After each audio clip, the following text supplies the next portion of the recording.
Welcome to Archangel Revelations and Prophecies 444. I'm Gad, your host. A viewer requested a twin flames analysis, and that includes compatibility of the two persons, the two signs.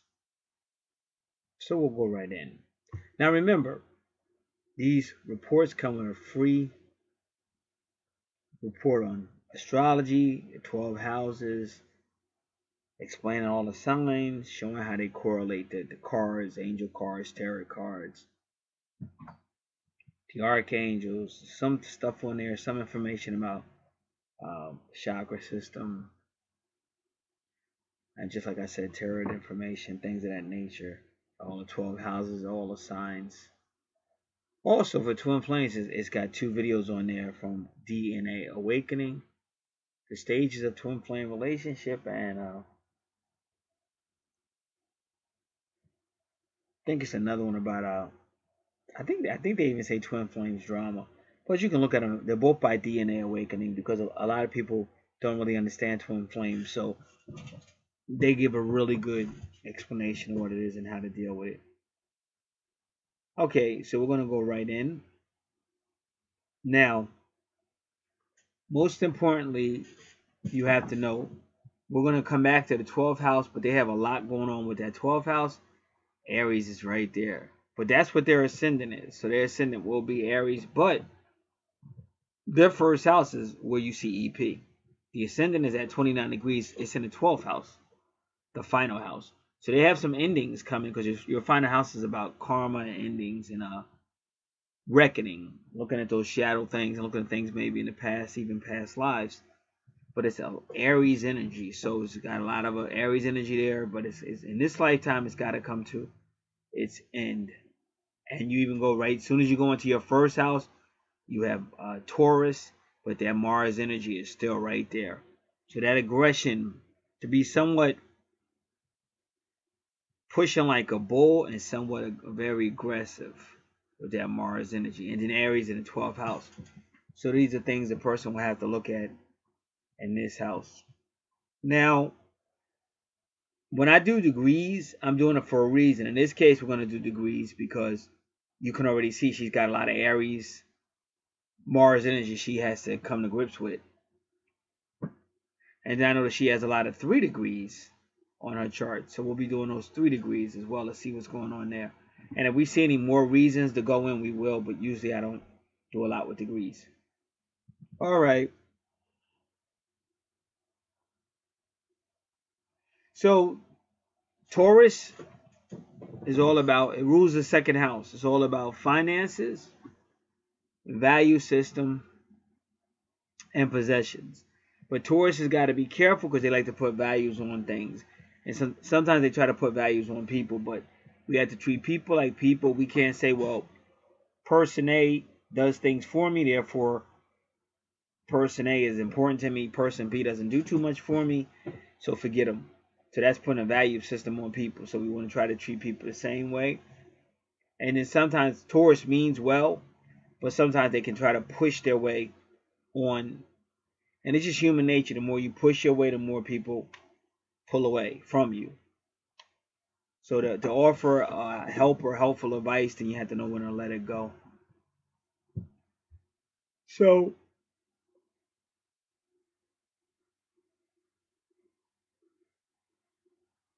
we want to look at Mars conjunct the moon. Now, the east point is where the sun rose over the ecliptic when this person was born. And the ascendant is the sun rising over the horizon when this person was born. But ironically, their ascendant is leaving at 29 degrees. Is actually leaving the 12th house. As to say, in this particular lifetime, you will be leaving that whatever going on in that 12th house. So we'll look more at that when we get there.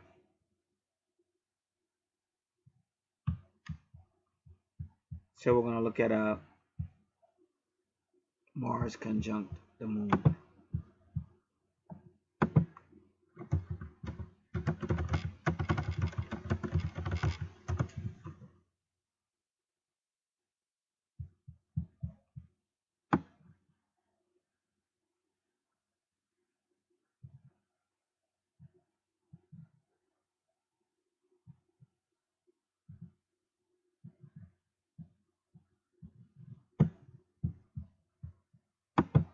All right, this is astromatrix.org.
Moon, Moon and Mars contact involves psychological relationships between instinctive and emotional patterns with an ability to act decisively by applying a consistent will directed towards achieving aims.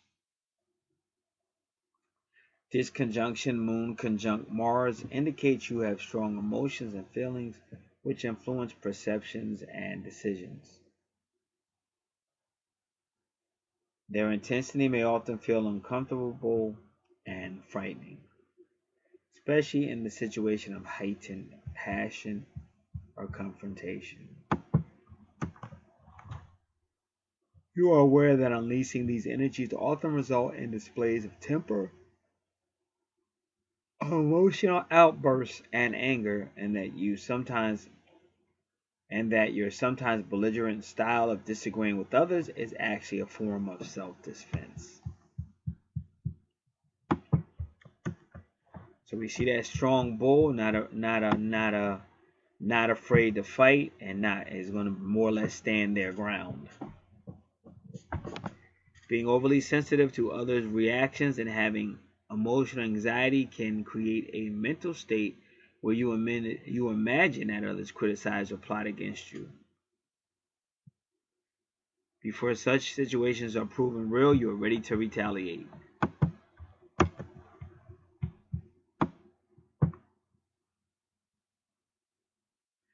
Until a deeper integration and understanding of these energies occurs, you may find that contentious relationships continue.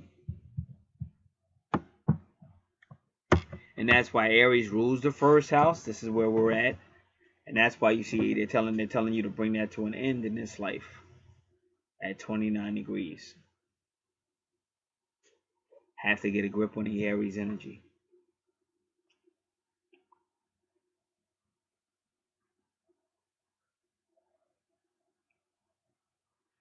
So those erratic and volatile emotions, because it's erratic because of Mars energy, volatile emotions because of the moon, but they help to stimulate inner agitation.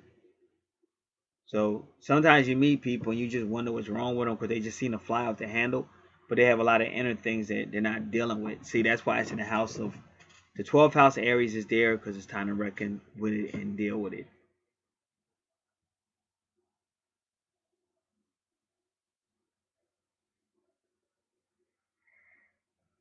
So you may have issues with cooperation and trust, which makes it hard for you to have intimate relationships.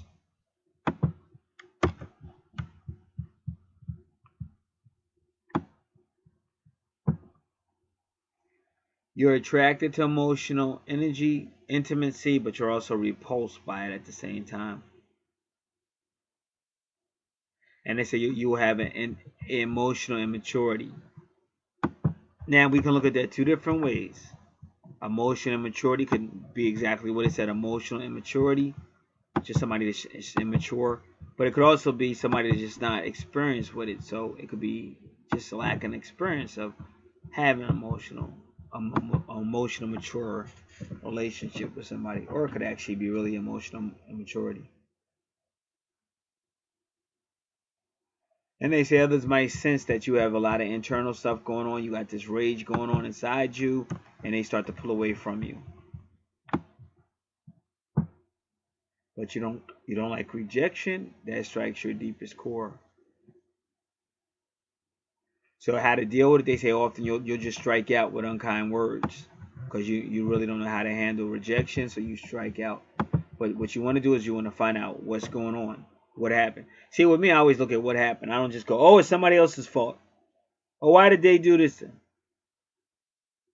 You got to find out why it happened, and that's the one thing a lot of people fail to do.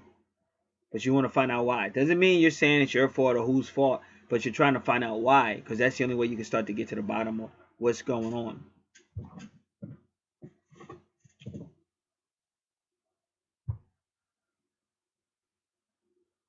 So they say this type of person with the moon and Mars, they'll just strike out. They could care less who's wrong. They're gonna strike out. They're just gonna try to hurt you, damage. And see, this person will burn bridges because you'll say, "Oh man, maybe if I hadn't said that, and maybe if I'd have just handled that a little bit differently, because now I burnt a bridge and now I can't go back to these people because they don't want to have anything to do with me."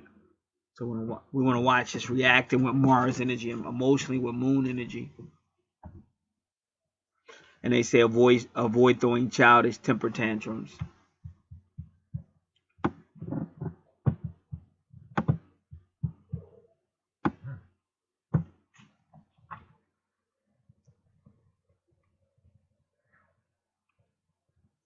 So they said that if this person feels any type of rejection from people or just feels a certain way about people, that it'll continue for a long time afterwards. They'll still be griping on it.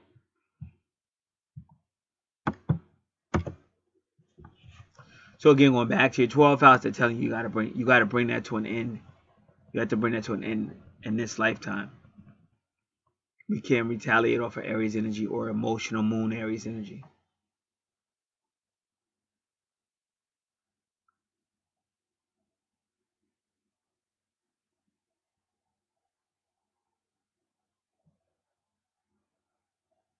So they say you may focus so much on your own emotions or your own wounds that you forget that other people also have concerns and emotions and things. And they say this person's world is egocentric and revolves around their desires. And they say you really don't want to compromise.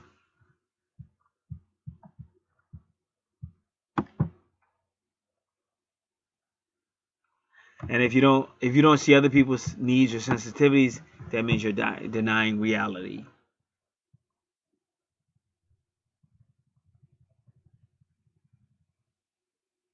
So you have to understand that other people's needs are as important as yours.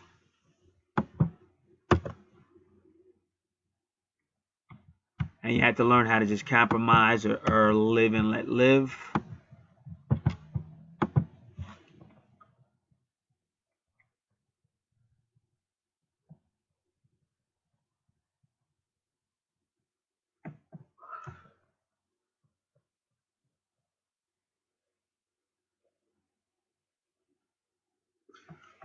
So they say you have to have an honest appraisal of yourself and how you relate to others and the world around you, because this is how you can get the improvement or healing that will be needed.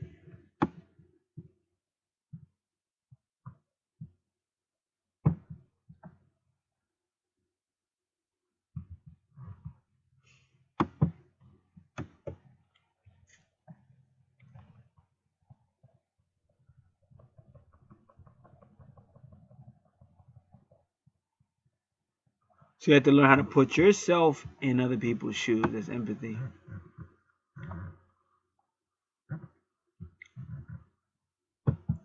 Because they definitely say this will be an egocentric situation.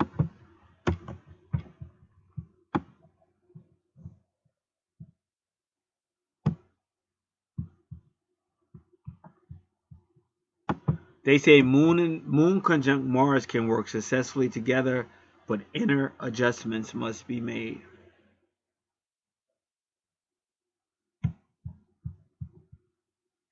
And we have to be concerned with other people. Once you do that, you can find a new meaning to your purpose in life.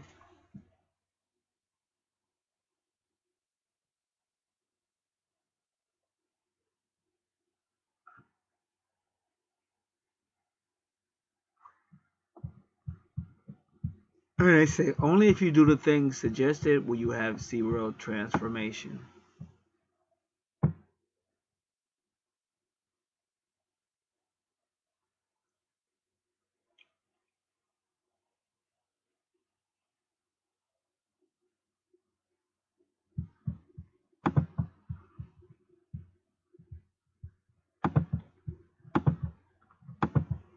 All right, so that, to me, that really spells out the first house. But now with Taurus, again, these are going to be in the areas of sensitivity, sensualness,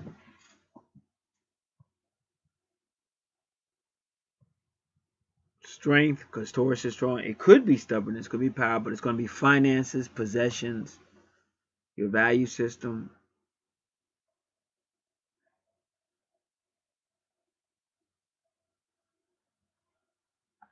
All right, so we know about the Mars. We know about the Mars moon energy, because this is your moon sign as well. But we also, let's take a look at Mars in Taurus. And I really would appreciate it if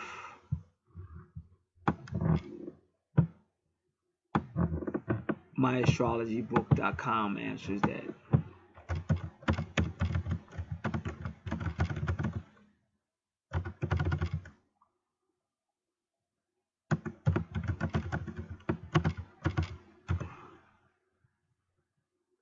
And we have it.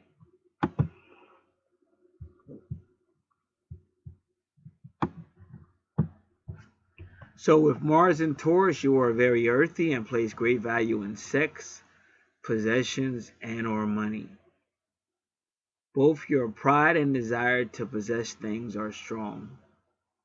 Like the bull, you're stable, patient, persistent, and slow to anger, but also jealous and very stubborn. You have a tendency to hold on to people and things too much and may need to develop your capacity to share.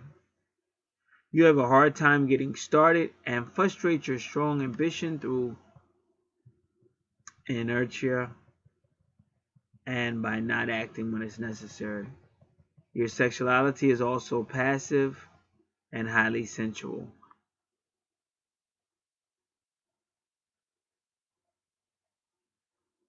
You're dependable and can withstand almost anything. And you may have a problem with resentment.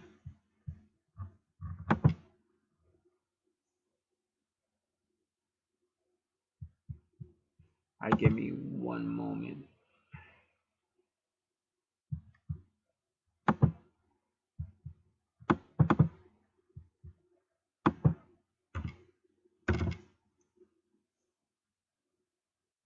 All right.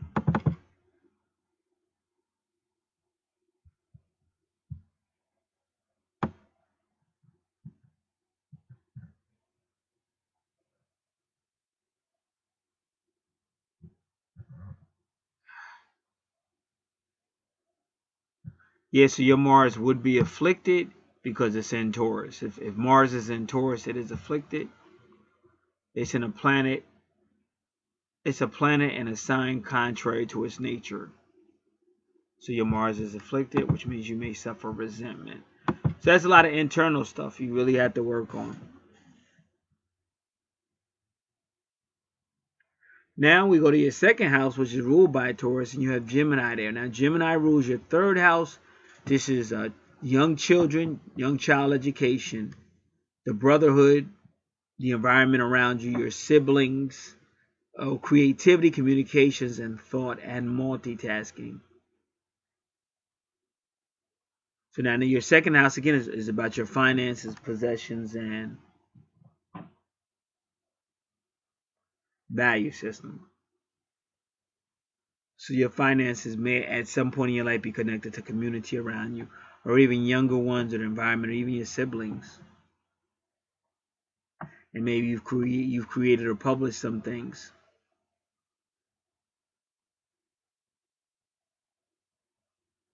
So now you have your family, which is Cancer, in your third house, which we already explained. So definitely some type of sibling stuff might have been going on, or younger ones going on with the family. But it's also teenage education to adult education. Uh, Land and property, real estate, family and ancestors, your heart, vehicle and travel, or Imom Coeli. And that's whoever plays your mother in your subconscious mind, whoever raised you when you were younger in a female motherly capacity. That's Imom Coeli. But now this is going on in your third house, which shows a little immaturity. Third house, that's Gemini, will always be immaturity. But remember, see, sometimes when we're living, when we're working on stuff in this life that we didn't fully work on in a past life, you'll see the ascendant in the 12th house. So that's why if your ascendant was in your first house where it should be,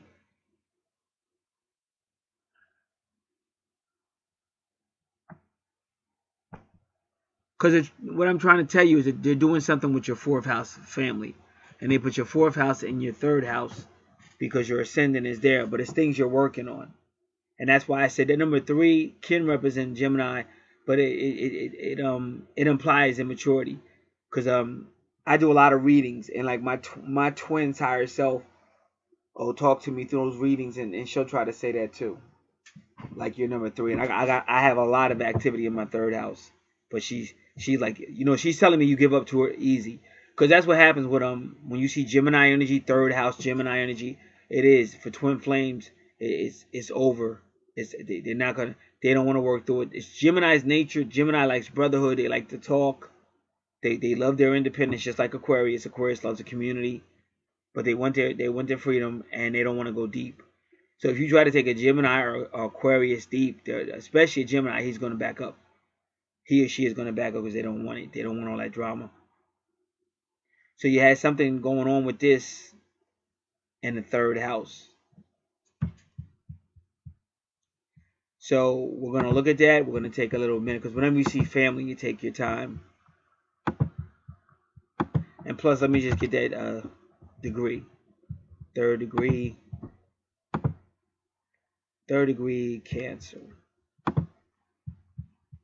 3-degree, I should say 3-degree Cancer.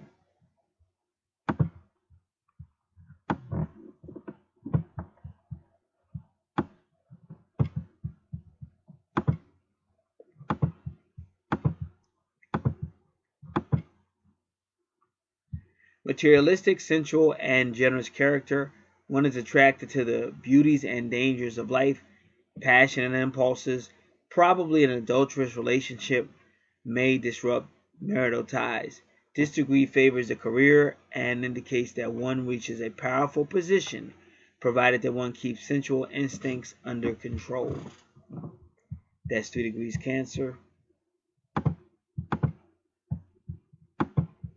Now we want Cancer in the third house.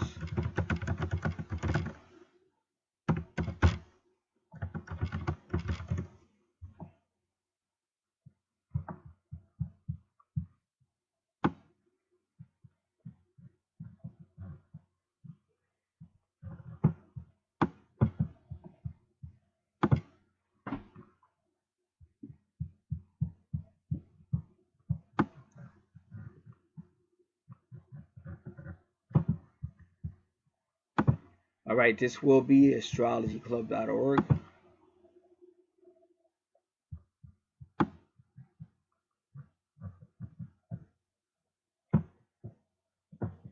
You tend to intellectualize or rationalize your emotions, making it difficult for you to express yourself in a purely or traditionally emotional way. Your emotions and your feelings about yourself often appear through the choices you make, especially in regard to educating yourself and communicating with others. You usually won't engage intellectually or exchange information with anyone if you don't feel nurtured or cared for by them. You may have an affinity for authority figures who have a strong, nurturing, or protective way about them, and who are supportive and encouraging of your finding or creating your own way through life. With Cancer in the third house, we're dealing with self-identification and communication. We're dealing with brothers and sisters. Really, on this level, we're dealing with the brotherhood of man. What is the relationship of Cancer when it comes to mankind? How does Cancer relate to his fellow man? Does he tend too often to be too sympathetical, too concerned with the underdog, which is a problem of the Cancer person? Well, the Cancer likes to nurture. Cancer in the third house must learn to communicate more objectively. In any given situation, instead of getting involved in the situation itself, must learn to stand aside and view more objectively. A crisis, a failure, a circumstance in life that is negative. Be objective, find the solution, do not emote in a negative fashion. So they keep telling you about emotion. You gotta learn how to just handle things differently without being emotional. Because if you don't, you'll keep pushing people further and further away. Learn to communicate from the viewpoint of a metaphysical statement by being more calmly active and active calmly. The third house is the house of self-identification and also those of knowledge. And also the house of knowledge.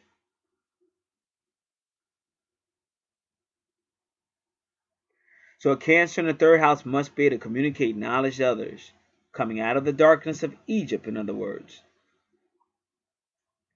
But too often, emotional bias of Cancer establishes or sets up these blocks or limitations. Self-limitations when it comes to acquiring knowledge and when it comes to communicating. The Cancer person will be the first one to go to pieces if they had to get up before an audience to recite, to lecture, or explain a given point of information. So that's what you really have to work on. Being able to get through life without all the fears and all the just wanting to run or wanting to tap out. Withdraw. I should say wanting to withdraw. You might not run, but you want to withdraw. All right.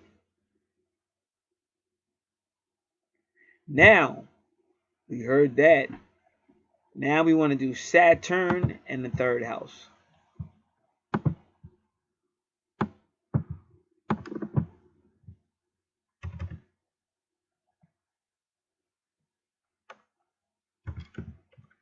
Now remember, Saturn rules Capricorn. Capricorn opposes Cancer.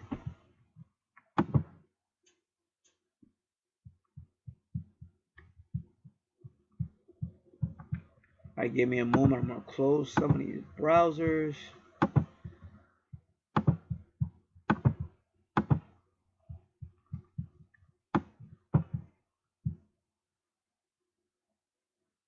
All right, we're gonna try Astro Matrix just to see what it says.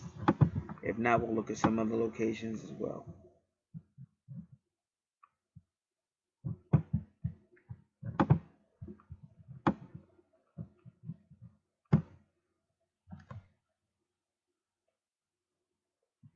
All right, so they're talking career. Third house Saturn suggests that your career or area of responsibility in the world relates to an ability for mental discipline, concentration, mental control, orderly reasoning, and logical thinking. Much hard work is required in communications, writing, and obtaining relative educational qualifications.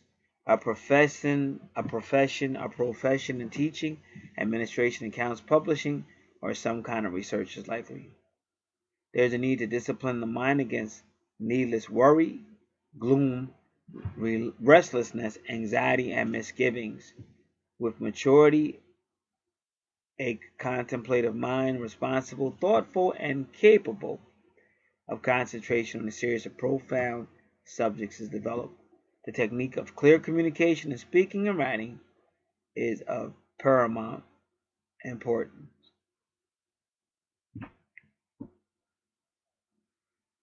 All right, let's see another one.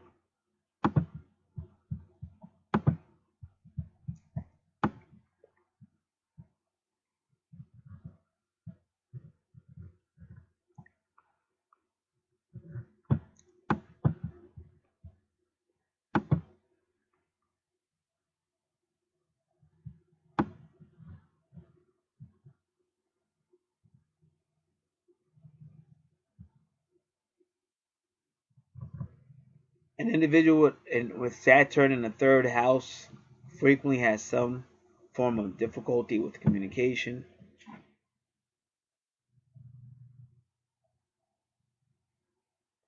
So they may have a problem communicating with their classmate, peers, or others, and they might even feel like they're being ridiculed.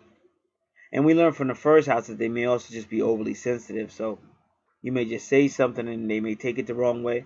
Or you might say something and have a smile on your face and they may think you're trying to crack a joke on them and they take it personally.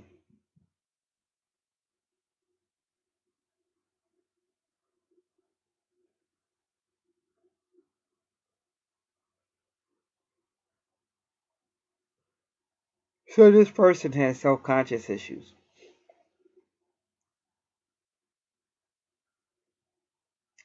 But they say the person may have even struggled with some type of language barrier or communication barrier.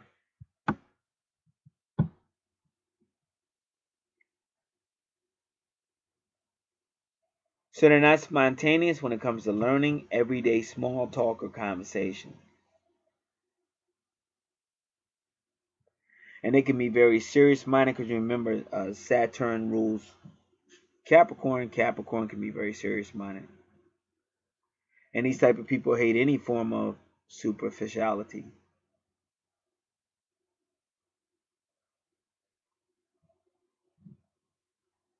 So they may have a good mind, but they're afraid to brave new or untested ideas.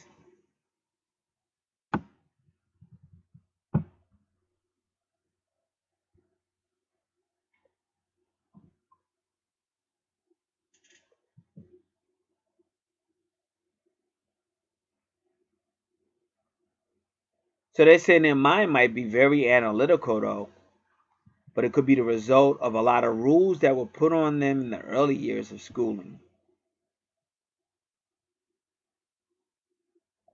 At a young age, they may have been taught to follow everything by the letter.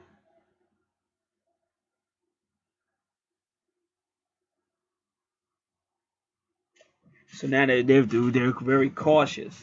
Because the truth is, Cancer can be cautious too. Cancer like security, emotional security. But Saturn and Capricorn could also be cautious. So they're saying this person may have had some type of authority figure that took the fun out of learning and the fun out of like life and learning. And they were always, told to make the grade. You do it. So they never learned, it's okay to make a mistake. It's okay to fail. Tomorrow's still going to come out. The sun show. They weren't taught that when they were younger. Now they're carrying all of this. Remember, the moon rules Cancer. See, the moon in your first house with Mars, but the moon rules Cancer. I believe that's your third house we're talking about. And that's your Imum Coeli in your fourth house. But see, it's definitely showing motherly, like a motherly influence on you that may have been a little too hard. But even Saturn could be a fatherly influence. But also Saturn in the third house can apply that you were also some type of teacher for maybe younger ones or younger minded ones, or even a Sunday school teacher or something. There may have been obligations around education that didn't leave much time for socializing with school friends. So they may have been denied education. They may have had to attend a school filled with strict rules and regulations. As a child, they may not have felt valued. And they may have felt like nobody cared about their ideas, and somebody might even told them that that's stupid. You're always saying something stupid. They may have been ignored in the younger years. And even if a person said it to them or didn't say it, but somebody made them feel like they just didn't matter. So they learn to keep quiet.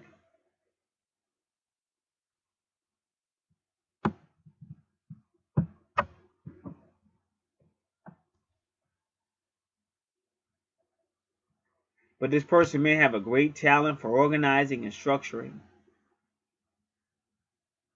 And they could even give sound and guarded advice.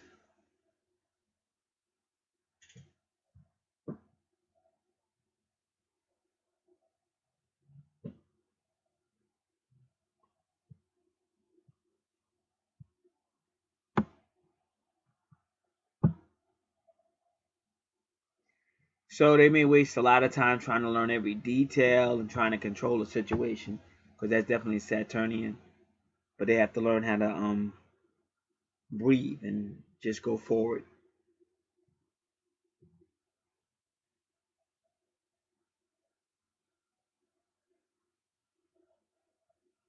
They may have been given too much responsibility at a young age.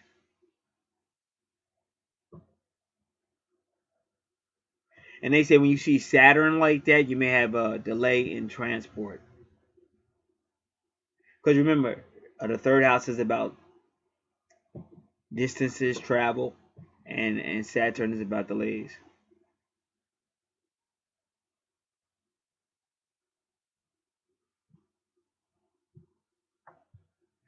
They say this person may end up hobbling around on crutches and missing trains. But these are the transportation things. And these things are not always true. But it's always good to know it.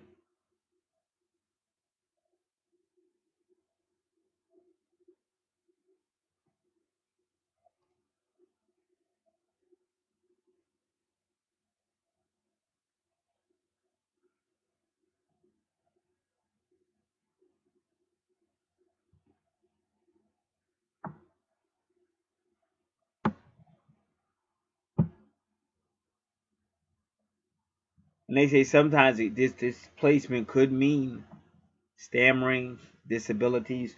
And see, Cancer rules the fourth house, but that is the heart or heart-related situations. And these things could cause them to underrate their intellectual achievement.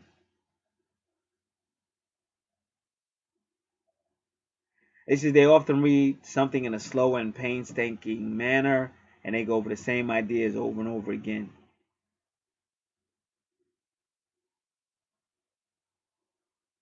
So this person may doubt their own intelligence.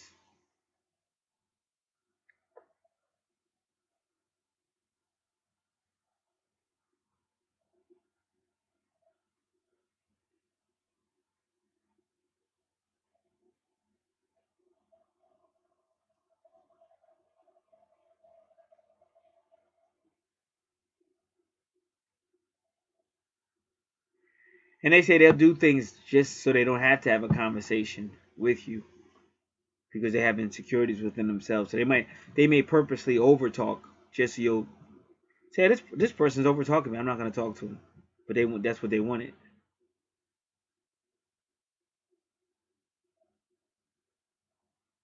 They say for Saturn in the third house, their style of speech may be slow and heavy.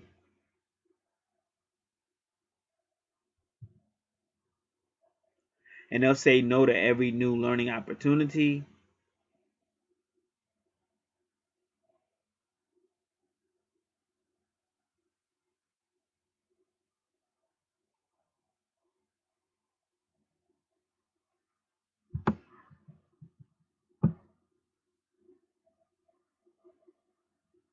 So in the third house, Saturn in the third house, and remember, because Cancer's there, this is going to have to do with education.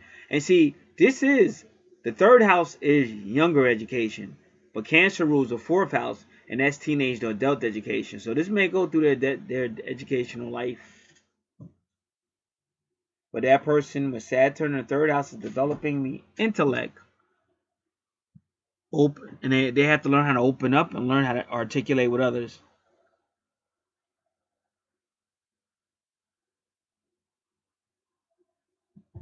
So they may want to become an authority on a subject, but that means they're going to have to deal with crippling insecurities and blocks in the immediate learning environment by developing social maturity and mental discipline. So one road, I'm not saying this is the only road, but one road is to act. Because people feel easier because they can play a character, and then it feels easier.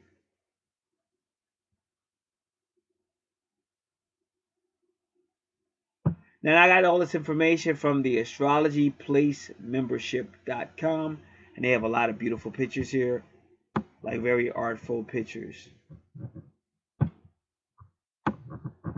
and it was called Saturn in the Third House, posted May 29th, 2012 by Astrology, please. All right.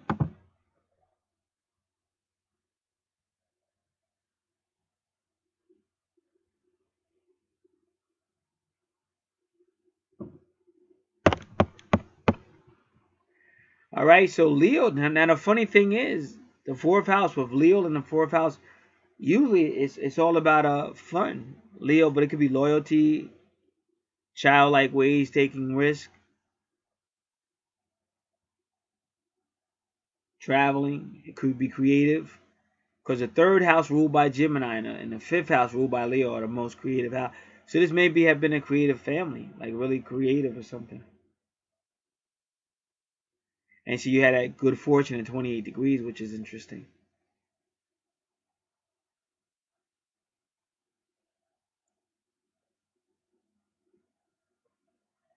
All right,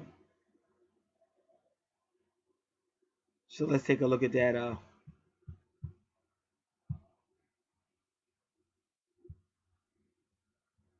Leo in the fourth house.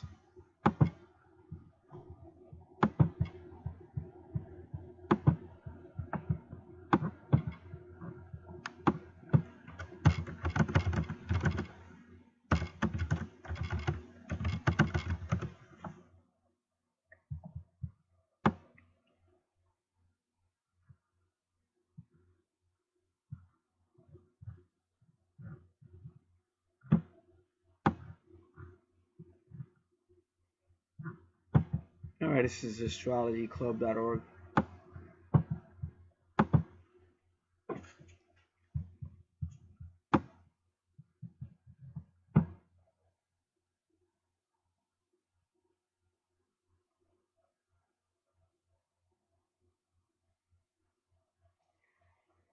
So this person with Leo in the fourth house, they really want to shine their unique expression or light into their family or domestic environment.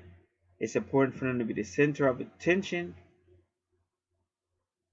among family and friends.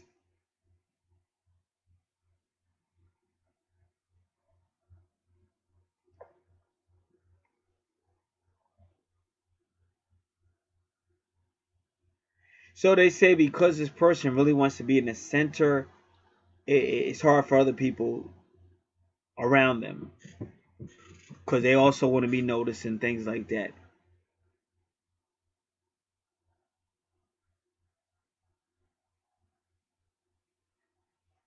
So they say you may actually overpower your loved ones with the desire to be centerpiece.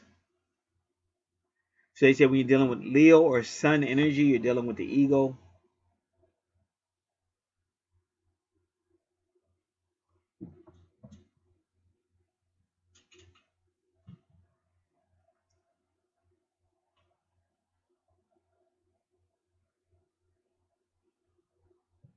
So Leo wants to tone it down a little bit and help others find meaning in life and direction and purpose for their lives as well.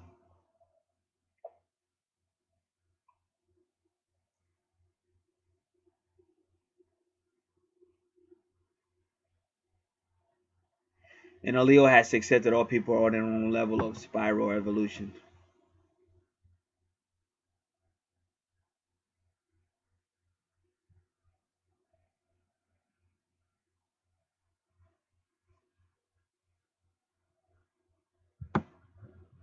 So Leo can't make other people's follow a Leo standard. It has to be able to respect other people.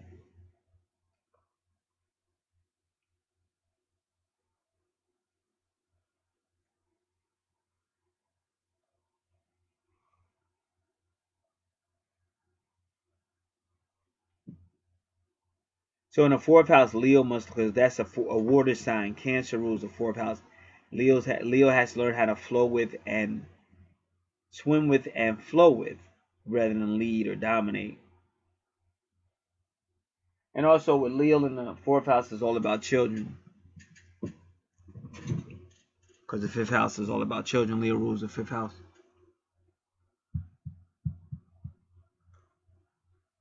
All right. All right, so let's look at a couple of other things in this fourth house.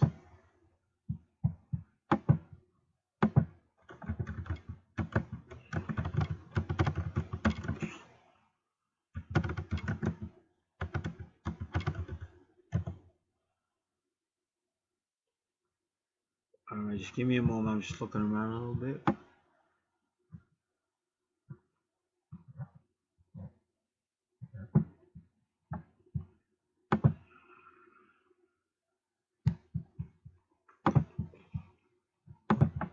All right. Let's look at good fortune.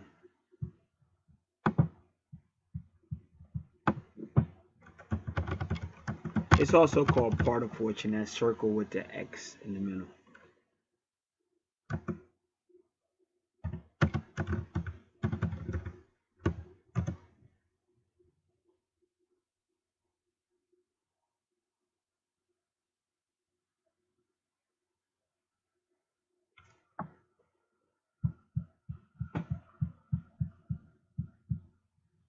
Just give me a moment.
All right.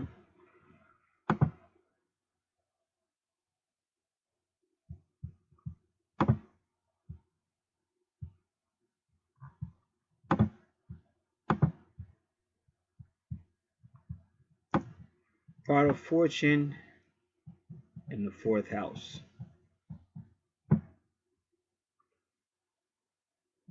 So this person needs a sense of home, roots, security, and stability to be totally happy. Now this does not have to be a literal place, but it has to be an idea or an atmosphere. But they have to feel like this is solidly behind them. Once they have this feeling, they feel secure, and then they can go find fulfillment in a 10th house position, personal identification. So far we've learned this is a lot about this person's identification, and they have some type of Cancer, which is home and security, Capricorn, which is career and security thing going on, and they have to really get self-identity to find out what makes them feel comfortable with themselves, because until they get that, they're going to have problems with a career or reputation. It says people with good fortune, it's also called part of fortune in the fourth house, are very patriotic with strong feelings for home, homeland, and parents.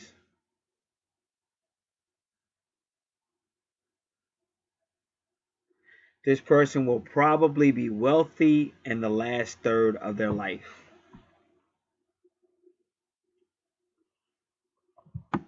Now let's do good fortune and Leo.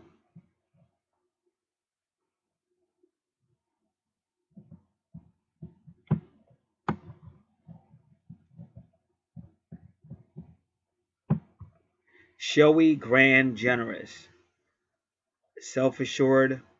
They have leadership ability. They are self-expressive, dramatic, and creative. But they need recognition from others to feel happy and successful.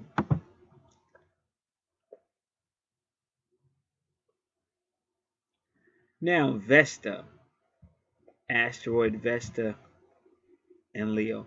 But because both of these are at 27 degrees and 28 degrees, it's implying later on in your life of the fourth house, this would happen later on in your life of the fourth house.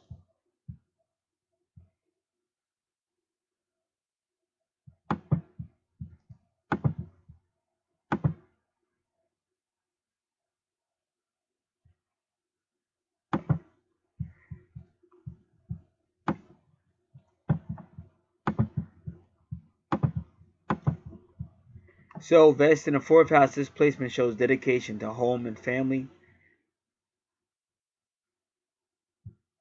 They say children with this placement may feel an extra responsibility around the home and later in life. So I'm getting the idea this person was somewhat a leader, like they were the child that the parents gave more responsibility to when they were younger. So they feel an extra responsibility around the home and later in life to their parents. So they may end up suppressing their own personal freedom in order to take care of their parents. But I think even when they were younger, their parents kind of looked to them, which wasn't really fair, but it happened. But now even later in life, they'll be there for their parents. And maybe that's why both of those, the asteroid and the part of fortune, the asteroid is Vesta, is really showing later. That might be the reason. But Vesta is spiritual. She represents energy. Wherever you see Vesta in your chart, slow down, because otherwise you're going to get sick and burn yourself out. And remember, they keep talking about health problems. Well, like I said, in the fourth house, a lot of that is heart-related situations. So you have to really be careful and not have heart-related problems or burning yourself out. So wherever you see Vesta, that means this is where you have to know how to slow down, how to take breaks, how to say no. Vesta represents fire, closed compartments like an elevator or prison,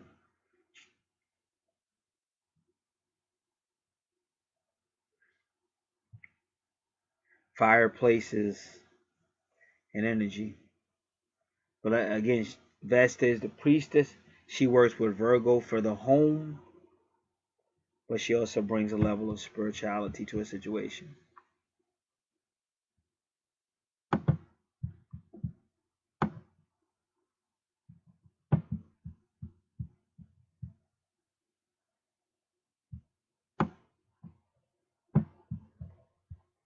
Vesta in the fifth house shows dedication to creative expressions, fun, freedom, and possibly children. There may be a suppression of artistic sexual energy.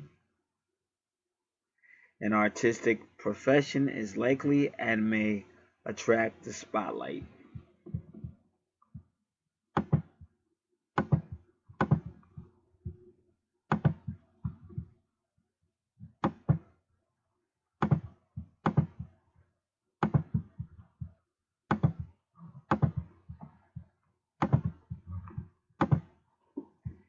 Now, Virgo in the fifth house, because the fifth house is supposed to be about fun, travel, children, creativity, taking risks.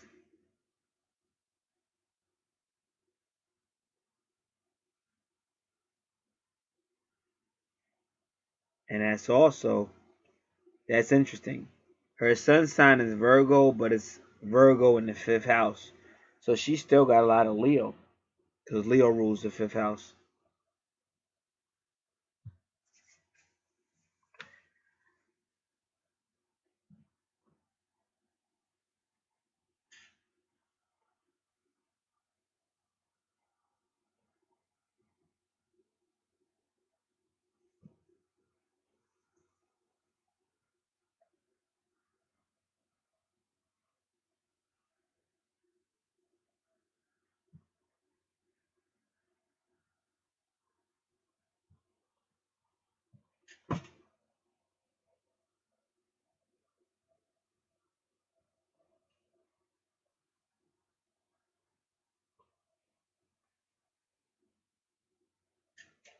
All right.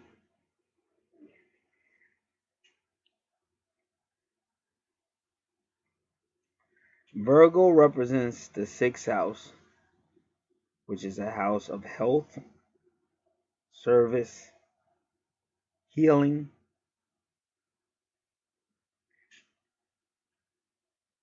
daily activities, daily duties, the home, small animals, small children, subordinates, and co-workers. But all this would be going on in the fifth house. So the implication is some type of loyalty to home,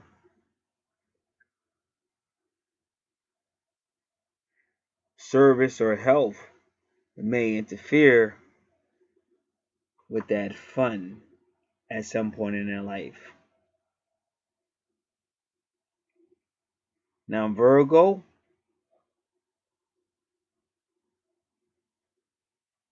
is health conscious, very intellectual. They're really good at spotting things that are not correct, things that need correction. And they're almost accused of being very critical or sarcastically critical. But Virgo is not good with criticism. They don't like to take it.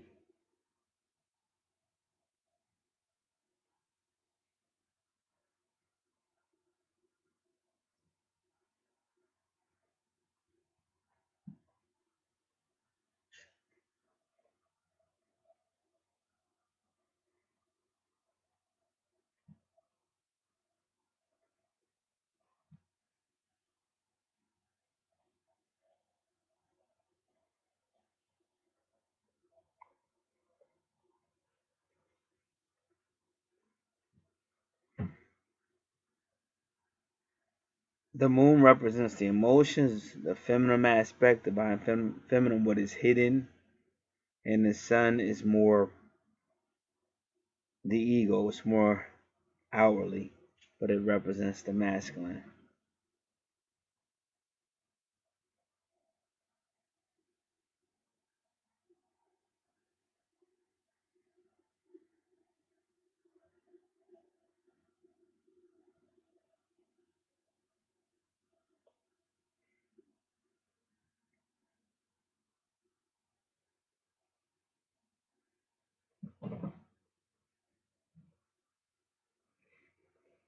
All right, so let's look at Virgo in the fifth house.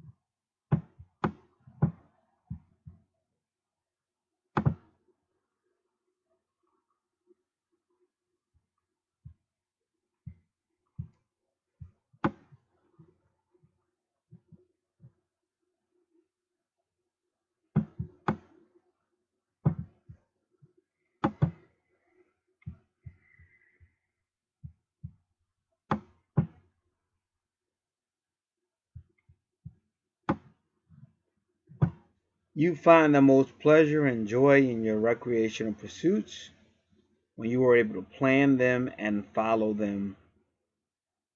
through on those plans to completion.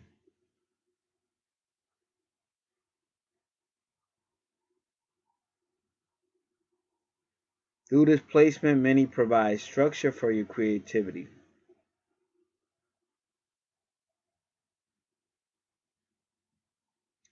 Though this structure may provide, though this, one second please. Though this structure, though this placement may provide structure for your creativity, You may also find that at times your creativity and spontaneity are held back by your need to make a plan for everything.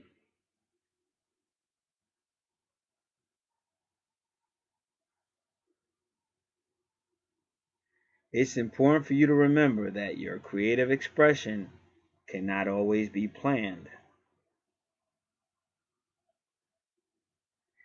You may come across to others as fake or inauthentic if you give too much attention to the details of how it all happens rather than who you are being while it happens. This location demonstrates the need for creativity. The creativity is a service which Virgo can render.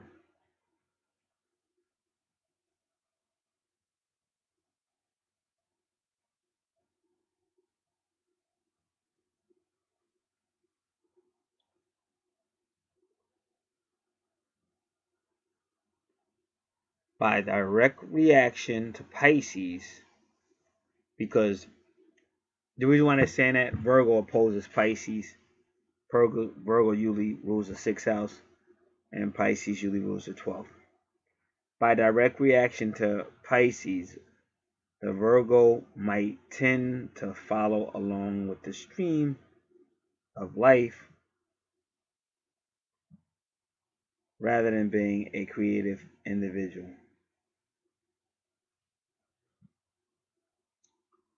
The earth quality of Virgo can just be a gatherer or a taker and not a giver. By direct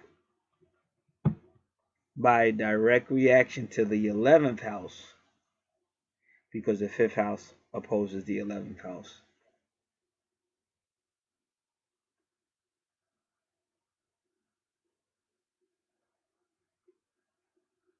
The creativity is concerned with creative relationships, and the creativity must be demonstrated in a positive manner and not tinged with any negative criticism or judgment. Creativity also requires persistence, and many times the Virgo does not persist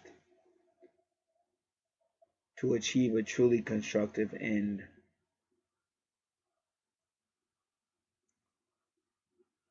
Creativity cannot be superficial.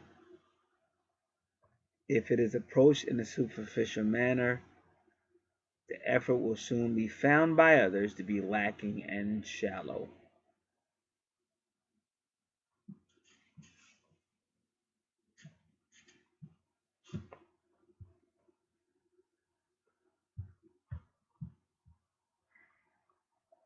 So let's do Sun in the 5th house.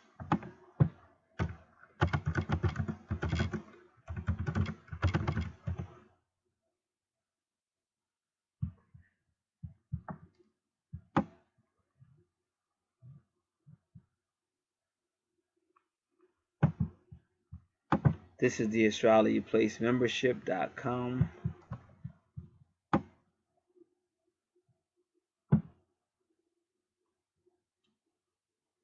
An individual with Sun in the 5th house is potentially creative, longing to find some kind of outlet, and generally wanting to make some kind of individual contribution.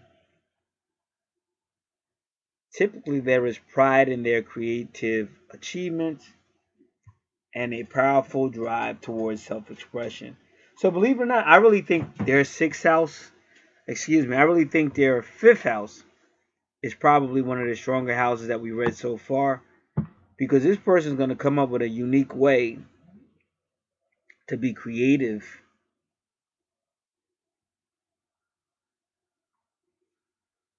It's just very unique. That's all I can tell you. Because that's what they're struggling with so far in the first 5 houses. They're struggling with self-identity and communicating and all of that. But for some reason, the universe throws Virgo in the 5th house. Now, Virgo will get the job done. Like, as far as Virgo's very detail-oriented, she will get the job done. But it's just strange to see Virgo in the 5th house. But then they threw it with the sun energy where you can't go wrong. It's a different level of creativity. And that's like, to me, that's what you, when you watch something and you're like, wow, that took a certain type of genius to come up with that.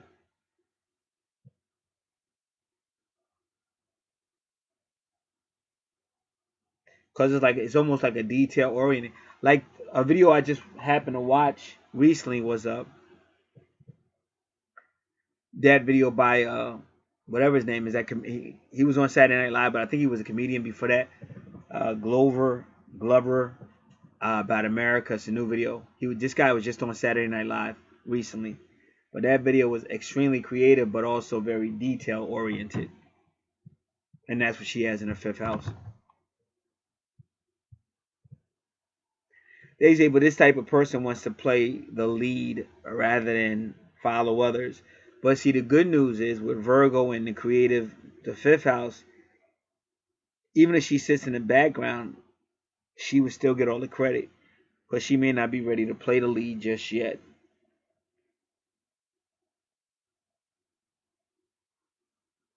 Anybody with the sun in the 5th house of entertainment needs an audience in order to perform, aiming for the limelight,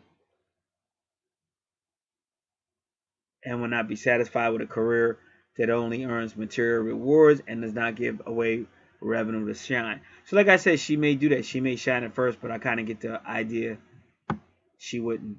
Her work would shine, and through the work, like all these artists that come out, like you didn't hear about them until after the work. The work comes out, people love it, and all of a sudden everybody wants to know who the artist is, what the artist looks like, and all that.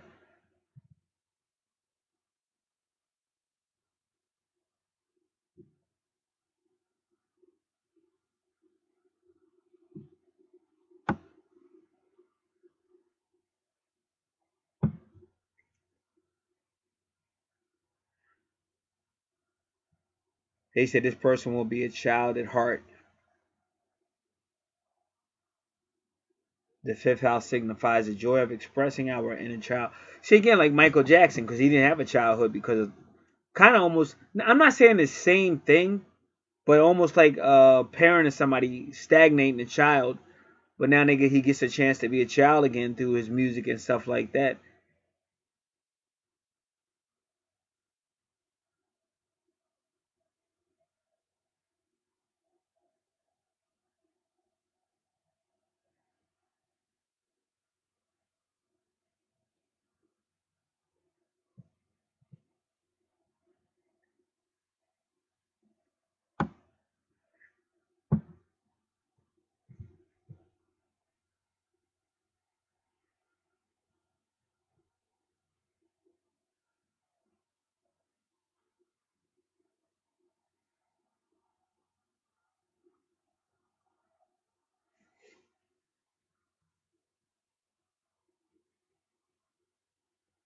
They say that this placement in the 5th house might also be a person who decides to work with children.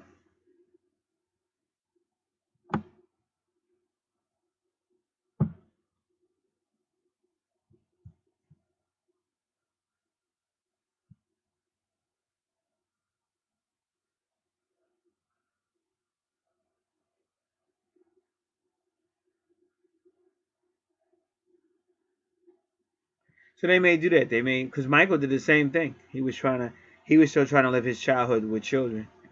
So this person may do something like that.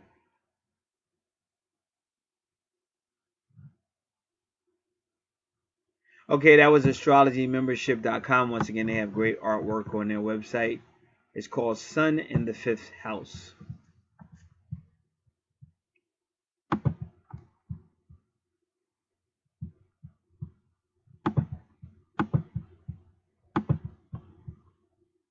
So like I said, a lot of spirituality. So it's still giving you a Sunday school appeal. Between the 3rd house, 4th house, and 5th house, it's really giving you a Sunday school, some type of teacher over children appeal. And even in the 2nd house, they may even make finances off of it, one way or another.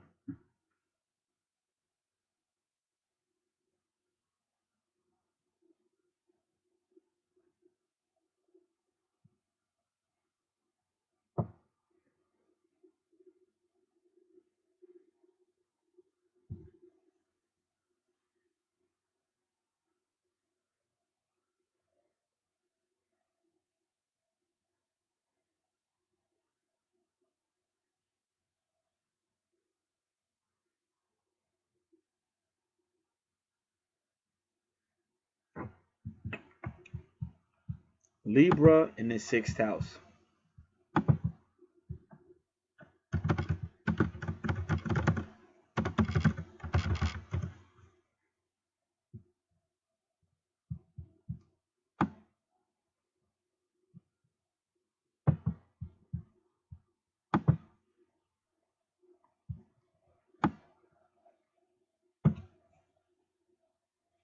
Says your day-to-day life is all about partnerships, and this will show up in one of two ways. Making sure your partner's everyday activity works. Making sure your partner's everyday activity revolves around their meeting your needs, or making sure you are healthy and well, and this person is helping you in that regard. Or making sure the day-to-day activities of life are taken care of through your partnership.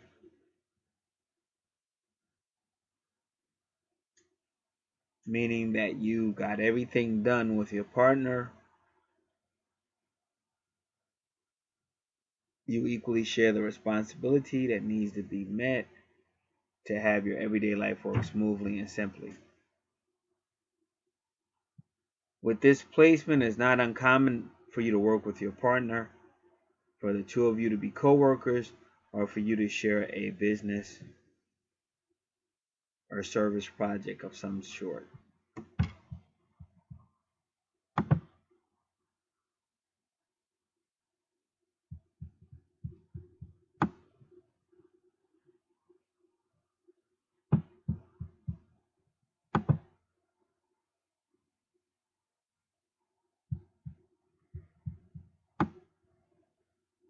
All right, well, Libra does deal with partnerships or relationships,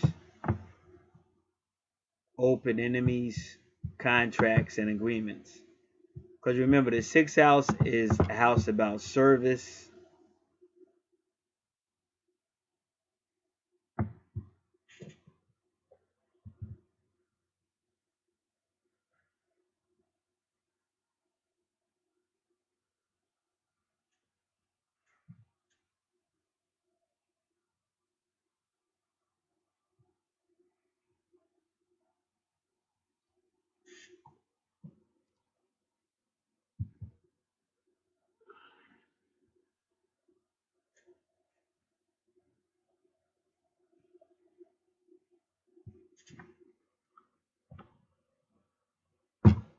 Could also be about social issues. Libra deals with social issues, what's fair, equality for people.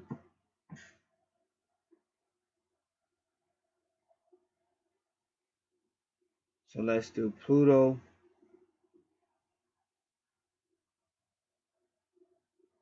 Pluto and Libra.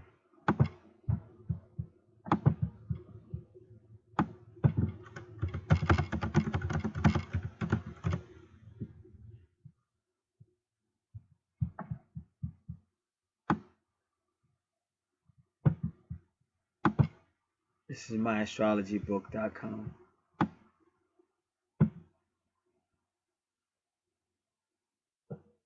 Souls born during the time when Pluto is in Libra, they have been learning how to relate to others as equal.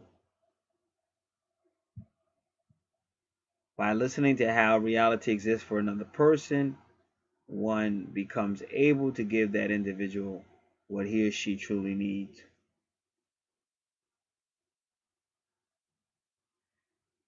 And by having a wide variety of relationships with many value systems, emotional and cultural patterns, and spiritual beliefs, one can grow an understanding of themselves by comparison and contrast.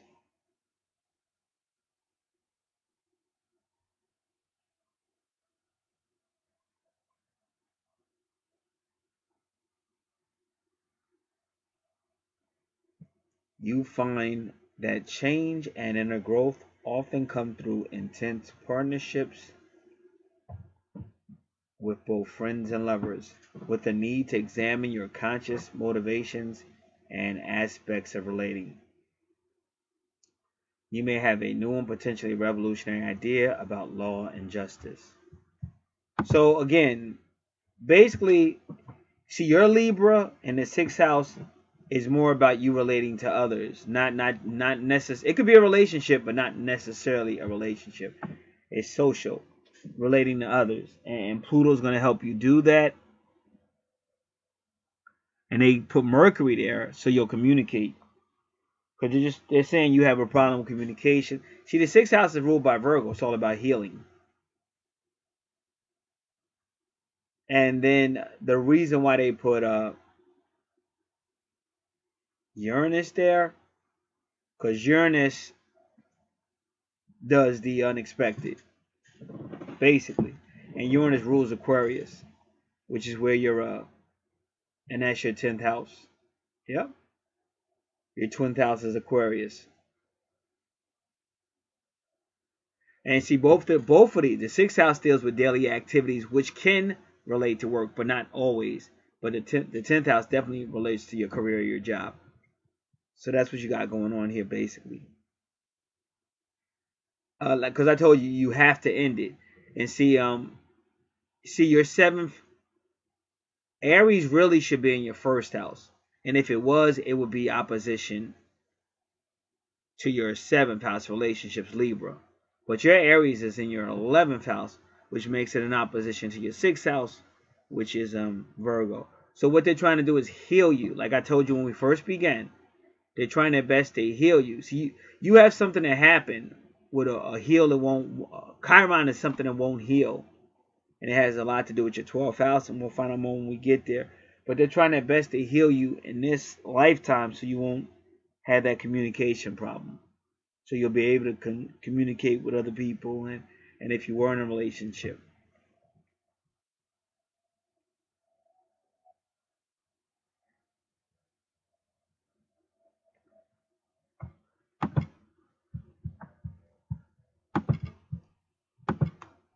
All right. So now we get to your 7th house, and Scorpio is there. Now what I did, because whenever we get to Scorpio, it rules the 8th house. And it's a lot of information with Scorpio. So now I put all that information on the free report that they'll get, because it's a lot of information. And it may apply to these people, it may not. So what I'm going to do is show how it applies on the chart. But if you want more information on the 8th house or Scorpio, because Scorpio rules the 8th house, you could also look at your free report as well. Because some of that information may or may not apply. But this is obviously this is a relationship issue. Now, if it was a family issue, like the house we were born in, I might read all of it. I may. But this is a relationship. So this is dealing with extreme emotions. Because we already found out that there may be extreme emotions here. We found that out from the 1st house. And remember, Aries used to rule, well, Mars used to rule Scorpio. Now Mars rules Aries. So there's always going to be that connection. But it can be very aggressive, very extreme. And this is in an emotional sense. Even a love with Venus there. But this is very combative, and very extreme emotions where you have to be careful. Now, Scorpio is like one of the most powerful astrological signs, and Scorpio can also heal itself. So your 6th and your 7th house are really about healing.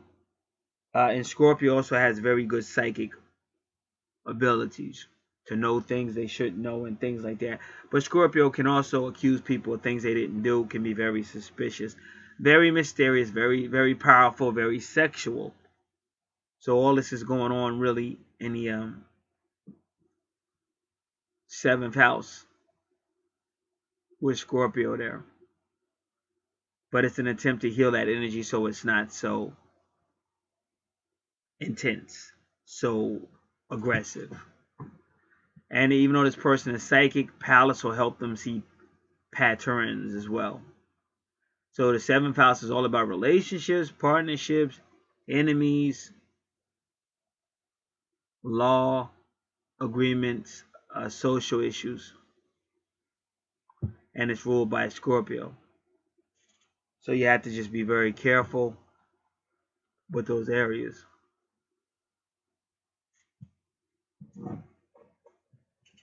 And because you're dealing with the 7th house, which can deal with law, you have to be careful because the eighth house rules other people's money.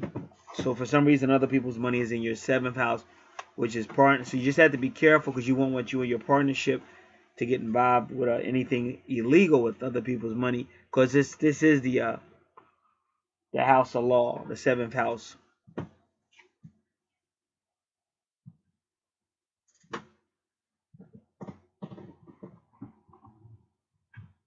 And also it's about shared resources, which to have Scorpio in the seventh house for shared resources isn't bad, because if you're with your partner and you're sharing resources, it wouldn't necessarily be bad. But you have to be careful that just the legal implications, especially when it says other people's money. Venus also loves love, fun, diplomacy, forgiveness. Because remember, Virgo works with Vesta works with Virgo for family and kind of like healing and family matters or home matters. But Venus also is forgiving and diplomatic, because your seventh house, they're really trying to heal these energies. Now again, when you have Neptune and the eighth house ruled by Scorpio, again it's going to be very psychic person. But again, you had both Neptune and Scorpio can tend to assume bad when it's not really bad, or so you got to be careful. Give a person a benefit of a doubt. Don't accuse people of things that you have no really evidence. And sometimes you might be right because you're psychic with that Scorpio, but you just got to be careful, because nobody's going to want to be always getting accused of stuff or doubting, and somebody always thinking negative. And Neptune can be the deceiver too, because it'll take you into a world of unreality, especially in the eighth house. And you also have to be careful of drugs and alcohol, codependency, addictions. This is all eighth house Scorpio type deals. Even when you saw Pluto, it could even happen there. So these are definitely relationship concerns that you have to be mindful of. Now, you'll find yourself in a serious relationship with somebody that has Sagittarius energy. And look at his chart. I don't even know if she knows it, but look where his Sagittarius is. It looks just like hers. Neptune, Juno. So these two can talk to each other through dreams and telepathy. And even got the moon, which is also very psychic. But you'll find somebody that'll either be your soul mate, which could be any part of your soul family, or your twin soul. Now, when you're dealing with a twin soul, that is your twin flame. One soul, two different bodies. So you got all this going on in here. And it might be a foreigner. One or both of you may be a foreigner, or can speak foreign language, because Sagittarius is foreigner. But Sagittarius also represents higher courts. So that's why I said you're being advised to be careful that you two are not doing anything that may land you in court. The seventh house would be maybe a lower court, but anything with Sagittarius in the ninth house would be a higher court. And again, there's nurturing there as well. So this person will be your soulmate or your twin soul, will also you'll end up in a serious relationship with. And the funny thing is, when you see Sagittarius, that's usually like a second attempt. Like maybe you broke up or got back together, or it could mean a second marriage. So it could be, with the same person or somebody else.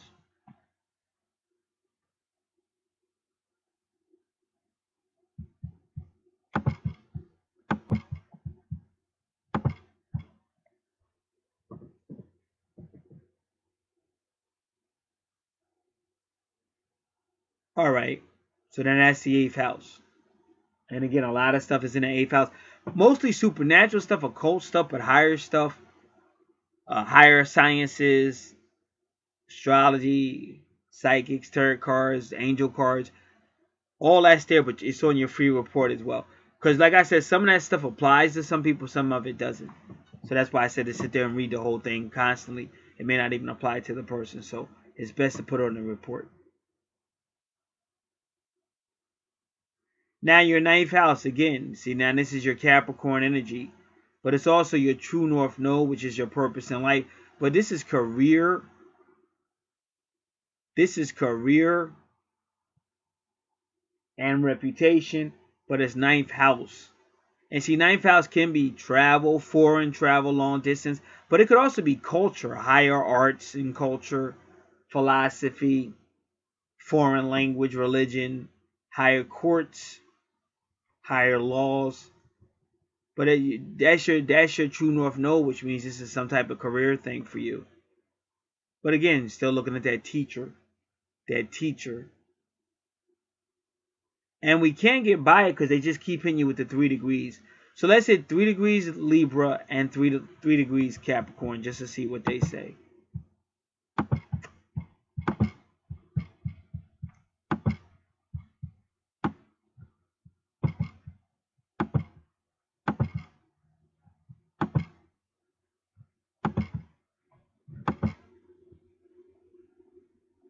Three degrees Capricorn.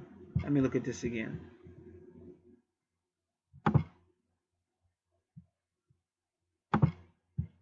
Contemplative, solitary, and noble character. One achieves success and obtains a prominent position in education, law, and the arts. Or the arts. In any case, one becomes some sort of spiritual guide and champions the cause of justice. This degree indicates higher ideas and a strong possibility of moral beauty. So you can remember that. And then 3 degrees Libra. Because remember, Libra can also be law.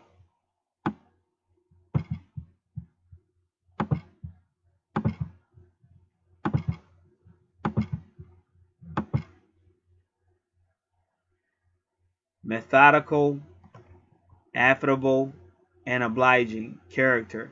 Nevertheless, excessive kindness may lead to trust unworthy people and thus to miss good opportunities.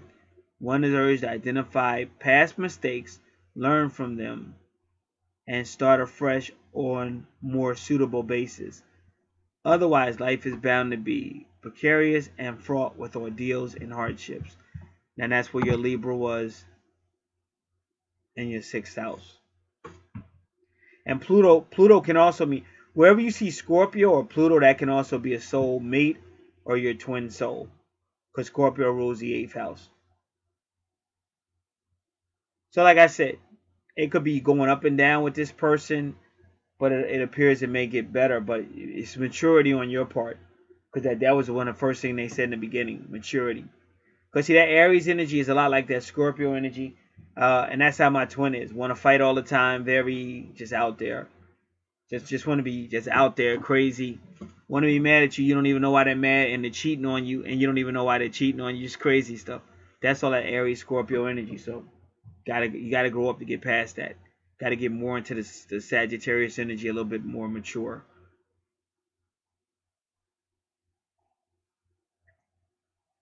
So your 5th house and your 9th house seem to be the ones that come with a little bit more maturity with it.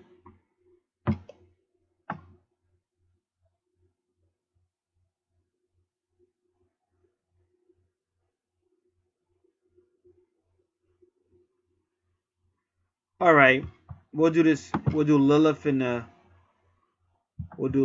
Capricorn.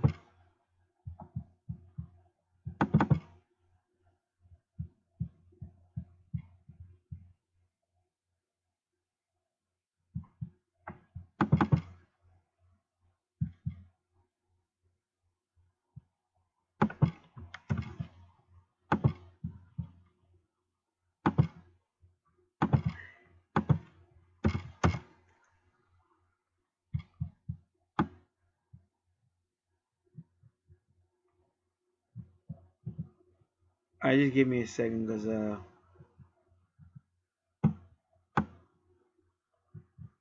I don't know why this doesn't have Lilith.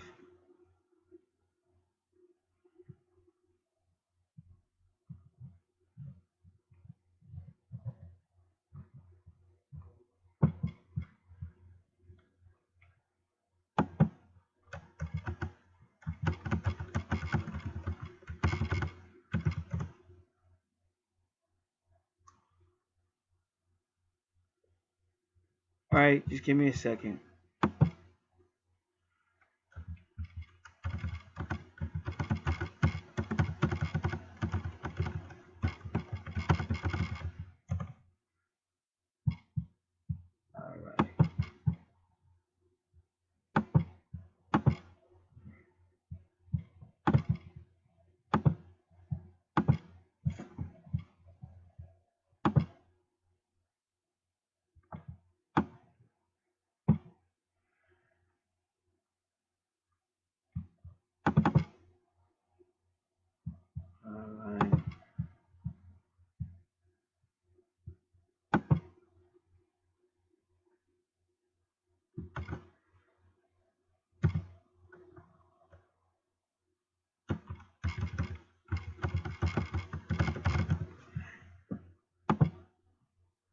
Give me a moment.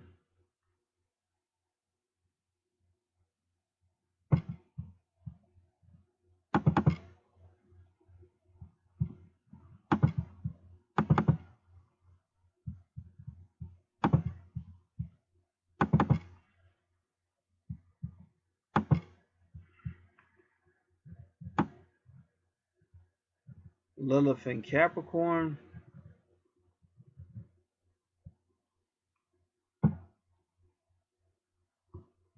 They find it hard to resist temptation of fame, status, and power.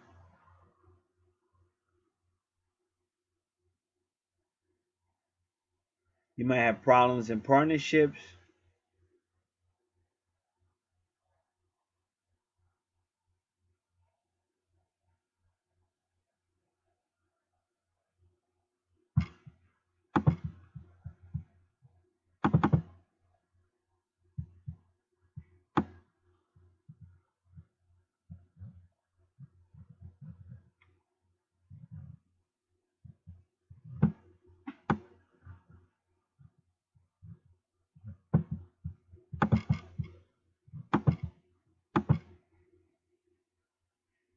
Lilith and Capricorn may have a problem sharing emotions, and they may seem unapproachable.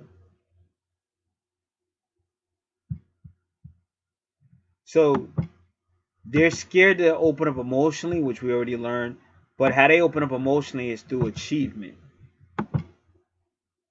But those are the type of people when you see they stand above people and they kind of look down on people. But the reason why they look down on people probably because nobody was around when they were young to show them how to be sociable. Or they got burnt by people. Maybe they were trying to be nice at some point. And they kept getting burned, so now they're higher. They feel they're higher above people.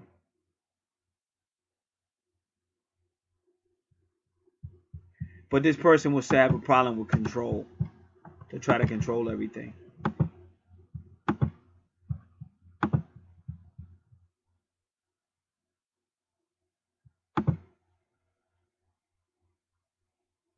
So they still have to work on that.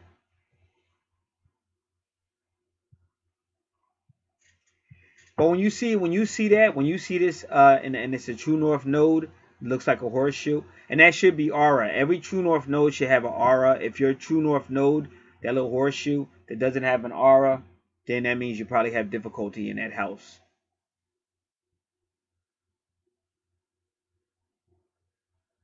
All right. So they may become so famous, like I said, so they're like earth-wide, worldwide, because that's the ninth house. So that's long distance. Now, somehow they're going to become a very intuitive person. When you see Jupiter retrograde, it makes this person really question spirituality. But we already know they're going to be real good with creativity. Like I said, their best houses are the 5th house and the 9th house.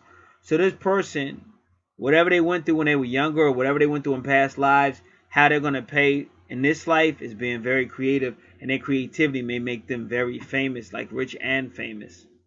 Because even they'll tell you, like when you see Jupiter retrograde, they go, oh, a retrograde, that means the opposite. Not with Jupiter. When Jupiter's retrograde, you can still make a lot of money and have money and expansion. But the difference is that you'll question everything. You'll question everything. You'll question spirituality, but it helps you with your creativity. And things maybe you didn't like before, you'll be more open to it. And so Aquarius is always the enlightened one, and they get information to help the masses. And as you see, your medium coeli is always your part of your true north node, your life purpose. Your true north node is your life purpose. So her 9th house and the 10th house is all about her life purpose, which is she's going to do that, and she's going to be well received. And see, some of these people have to be careful because they're really well received and loved, but then they start talking, and then they lose a lot of followers and stuff, supporters or whatever. So you want to be careful not to let that happen. Now we'll do 2 degrees Aquarius.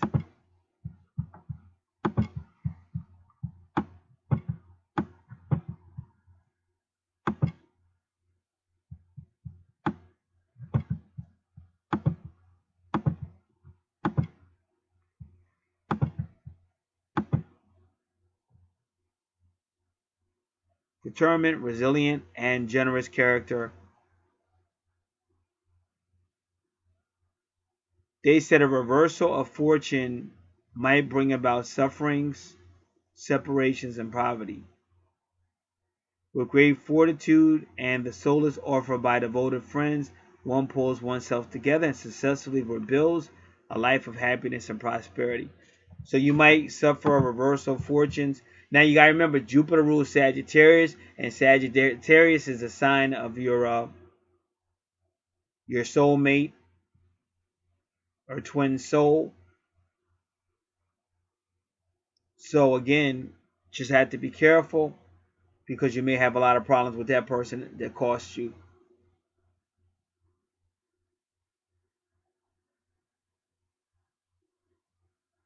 Because your Sagittarius is in the 8th house ruled by Scorpio, and then when your Scorpio is, you see Venus. So you just have to be careful. And that's why I said it could be a money thing. Because I told you about the 7th house, shared resources and all that legal issues. It could be a money thing. 11th house is ruled by Aquarius, which is ruled by Uranus. And remember I told you Uranus rules Aquarius, and now you say you have Libra right there, which again is law. So that's what it's looking like. It's looking like you may lose a lot of money.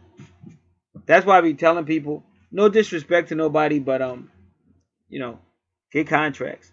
Like that's why I said astrology is so good, because you can know what your strong points are, and you can know ahead. Like your natal chart may be telling you you're destined for a fortune, and you say, well, now that I know I'm destined for a fortune, I'm not marrying nobody without a prenup, you know, because that person's not taking the majority of my money from me. So this is why you do these things. Common sense. It's just good business. Like I said, everybody's talking about John Cena and Nikki Bella, but basically they knew from the beginning he wasn't really trying to get married again and all that. So they should have talked about that and worked that out. They should have just had contracts. Then he could have felt comfortable knowing that if anything failed, he still has his money, and she would have comfort. She would be comfortable knowing that if they did fail, she would get something. Because that's what the biggest holdup was. He didn't want to turn his legacy back over to somebody else who's just going to stab him in the back, because he felt that's what the other person did. And of course, I wasn't there. I don't know who did what, but that's what he felt like. He felt like, I can't trust you because you're going to knife me up. And then when you got Scorpio, like you see on this chart, it's going to be a lot of distrust and stuff like that, Scorpio, especially in the 7th house. So this is why you get legal with Libra, and that's also in the 7th house. Libra rules the 7th house and stuff like that. Could save yourself a lot of heartaches. All right. 11th house, again, Aquarius energy, Uranus energy, friends, association, and groups. But it's going to have a spiritual connotation to it. And really, your 11th house is kind of like your 12th house ruled by Pisces, because you have to learn how to communicate with people. And this is why Uranus is in that house of healing, the 6th house, which Libra, which is also a social sign, because they're trying to get you in with Mercury to get you to open up and talk to people as well. And then your 12th house is ruled by Pisces, but it's opposite your 6th house where you see Libra. So you've had a problem before with opening up, and you got all the stuff you're hiding. And then Pisces rules your 12th house, ruled by Neptune, and your Neptune is in the 8th house. So you're still dealing with your past life.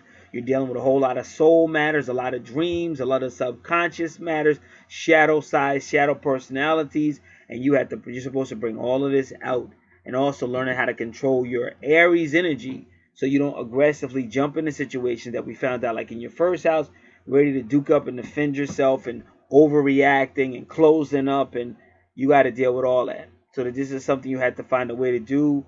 It might be psychological help. It may be talking more, being open with somebody, and also acting will help you. If you acted roles, that helps because you're playing somebody else, but that person might be more talkative than you. But that's how you start to find comfort in yourself. Many actors and actresses have said, "Oh, my character really helped me open up," and yada yada yada. So that is that. That is the chart on the left.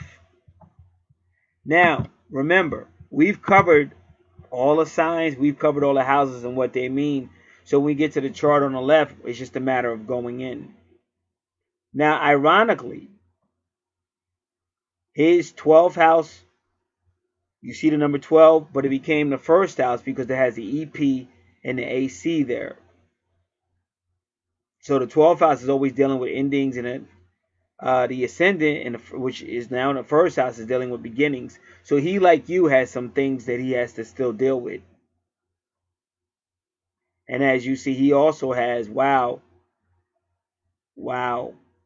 Now, of course, his 12th house has become his first house, but we're still going to kind of treat it like the 12th house and the first house. And then we're gonna treat his new 12th house, which is the 11th house, like the 12th house as well. But he's dealing with a whole lot of Leo ways, maybe child ways. But he's got anger. He's got some man, because whenever you see Mars and Leo, that's somebody that can blow up on you. But you also have to be careful around children, because they can almost try to bully the children as well. So remember that. But they could be a fun person, bold person. But see, the 12th house they call is the house of undoing. And whenever you see your 12th house, you're actually supposed to be helping people. So you would be using your Aries energy to help people be more stronger, not afraid to speak up and stuff like that. But you don't. It is the house of sacrifice because of Pisces and Neptune energy, but not to burn yourself out. You're not to martyr yourself in the 12th house. So you help people stand up for themselves, but not to the point of taking all your energy. So you still have to say no at some point. So Leo does the same thing on his chart, but he's just got a lot of aggression there. His 12th house is very explosive because Leo's going to be very bold and want to have their way. It may be an ego thing.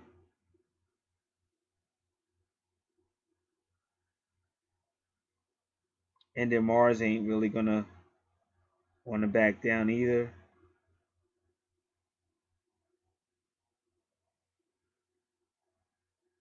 So that's something he's going to have to work on.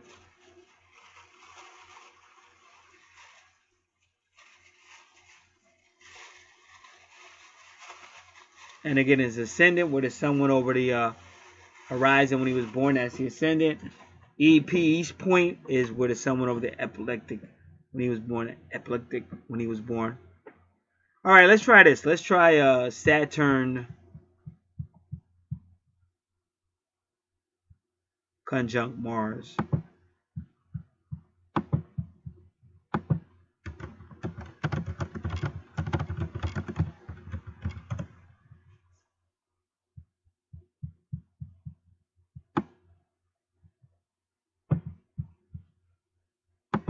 This will be astromatrix.org.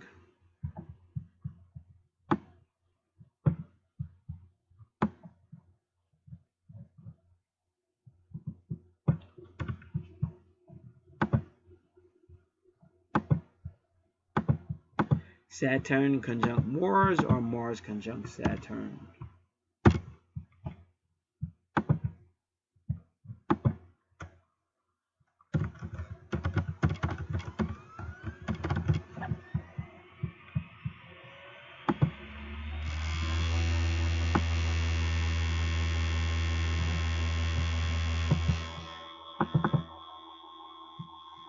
Give me a moment.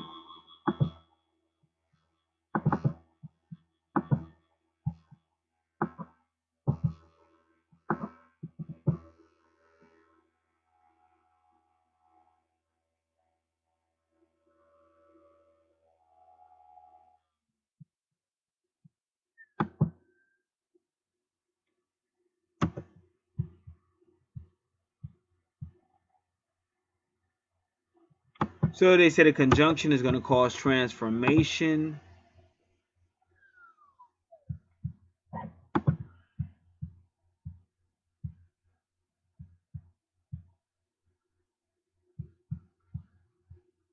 Saturn tends to make Mars more cautious and conservative. Remember, Saturn will always be some type of leader, and it could have a connotation for career, because Saturn rules Capricorn for career. in 10th house and reputation.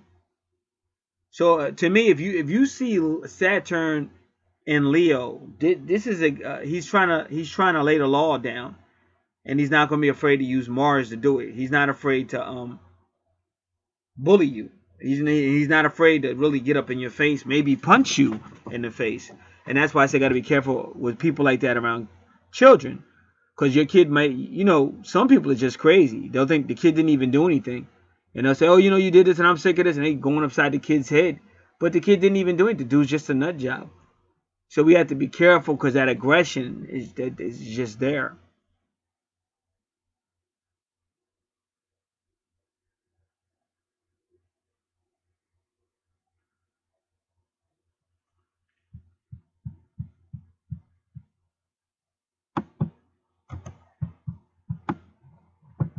Another way they're looking at it is say, well, Mars wants to go, but Saturn is trying to hold you back. But I just don't get that vibration here. I'm just letting you know. What I see with Leo, and that's the 12th house, because that's the house where we got to deal with our issues. The 12th house, the reckoning. You got to reckon with your issues. So you got this Leo want to go, want to be the boss, ego, want to move forward, and Mars is like pushing him to go, and Saturn is somebody want to lay the law down. I don't get any sense of somebody saying, oh, let's go slower. I don't get that at all in this 12th house.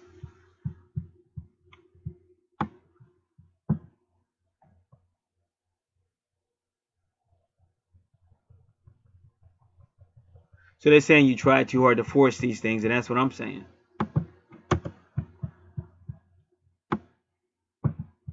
This person is trying to be leader, whether he has a right to be or not. And he's trying to lay the law down, with Saturn laying down the rules and regulations, and Mars will use force if you don't listen. They say others may find your approach at times severe and hurtful. So what he has to learn in the 12th house, well, that really became his first house, but we're still going to treat it as 12 and first. He's got to learn how to work with people, and you just can't bully people. You can't push your way, and you have to be considerate. And you got to learn how to tone those energies down. There's a time and place for everything, but usually say that aggression for the gym or something like that, because you can't bully people and make people do what you want them to. And if it was a 12th house, you're supposed to be helping people with these energies in a good way. How to be confident, bold, Leo. How to regulate, administrate Saturn. And just how to have intense energy, Mars. There's nothing wrong with passion, as long as you don't take it too crazy.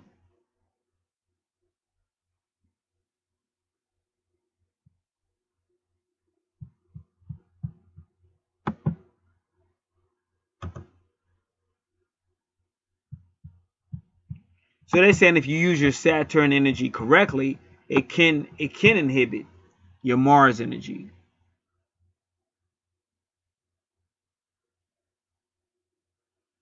And Mars can help Saturn, because Saturn wants to be cautious and deliberate and maybe take too much time.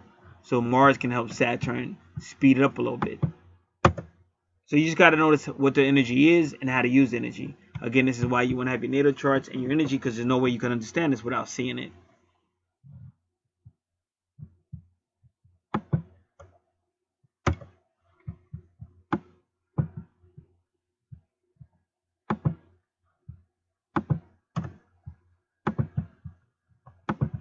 All right.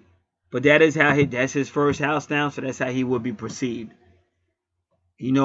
Could be fun 1 minute, but if you cross that wrong thing, or if he think you crossed it, you best believe he's going to be ready to deal with it, and he's going to try to standardize. He's going to try to hold his ground. Whether he has a right to hold it or not, he's going to try to hold that ground. So that could be a handful to deal with. Now, if you looked at her chart really quick, where would this energy be being focused?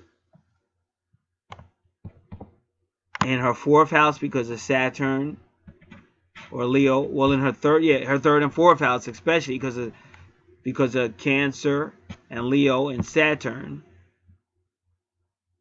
And in her 1st house, which was Taurus.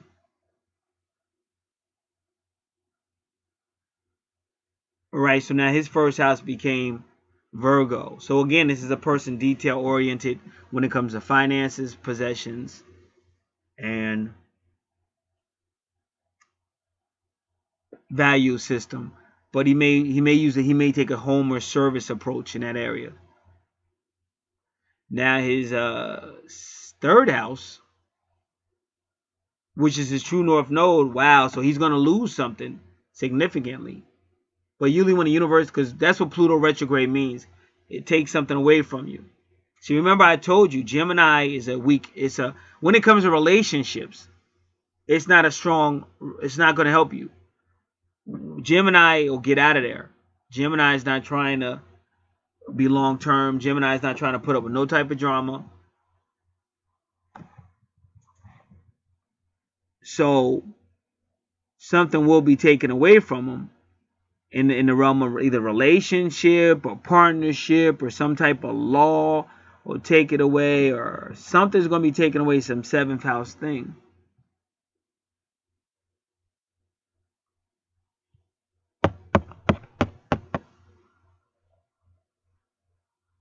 But that's so he can move on. And sometimes if you lose something and get it back, you respect it better. See, now you see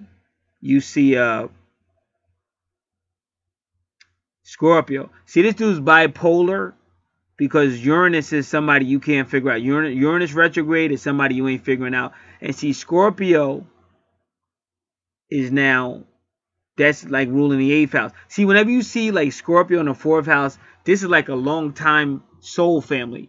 Maybe many past lives. See, now I'm going to read that list because these are things you need to be aware of. I don't want to use the word alert, but it is something you need to be aware of. So I'm going to read that list of what Scorpio rules over. Give me a moment.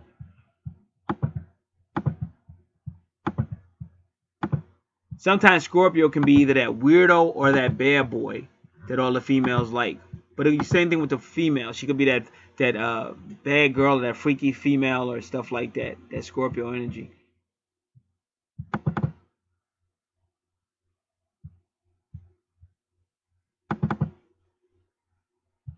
The 8th house is ruled by Scorpio, which is ruled by Pluto, deals with secrets, sexual matters, mysteries, doubt, accusations, suspicions, supernatural, psychic abilities, internal plotting, internal indignation, conspiracy, vengeance, revenge, anxiety, esoteric knowledge, forbidden knowledge, hidden knowledge, obsessions, addictions, compulsion, power struggles, manipulation, power manipulations, abuse, greed, lust, compulsive behavior, codependency, stalking, jealousy, intense watery emotions, arguments, debates, tauntings, revenge, fear, intensity, psychic abilities, great transformation, high sexuality, doubt, debt, taxes, the IRS, legal matters, court, lawsuits, inheritances, law breaking, shared resources, finances, business, karma, other people's money, the soul, reincarnation, afterlife, birth, death, resurrection, rebirth, regeneration, rejuvenation, animalistic behaviors, freaky, down and dirty behaviors, psychological situations, studies, research, knowledge, forbidden knowledge, hidden knowledge, investigations, investigators, managers, agents,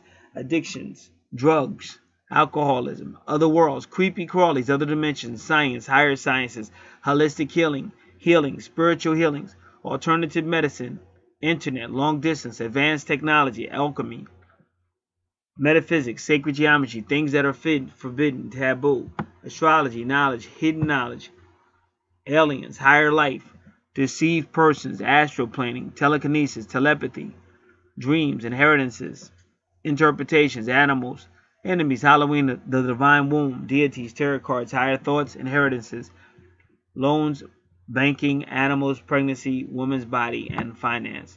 The 8th house rules other people's money and transformations. Other people's money can mean debt, taxes, inheritances, wills, joint finances, shared resources. 2nd house means the person's money. 8th house means other people's money. Transformation can be spiritual, mental, emotional, physical, psychological. The 8th house is one of 3 relationship houses. 5th house is love. 7th house is commitment. 8th house is sex.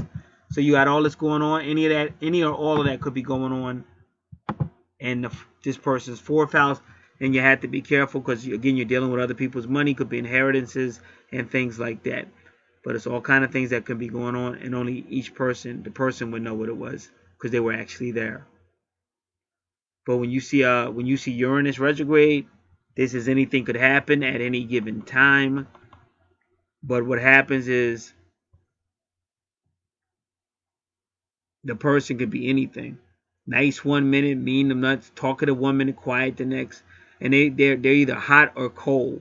They're never middle ground. They have to learn how to compromise, and also they have to learn how to like work with people. And if they feel in any way they've been persecuted against, or if they feel they have issues with authority, they have to address these, and they also have to not be a bully towards other people as well.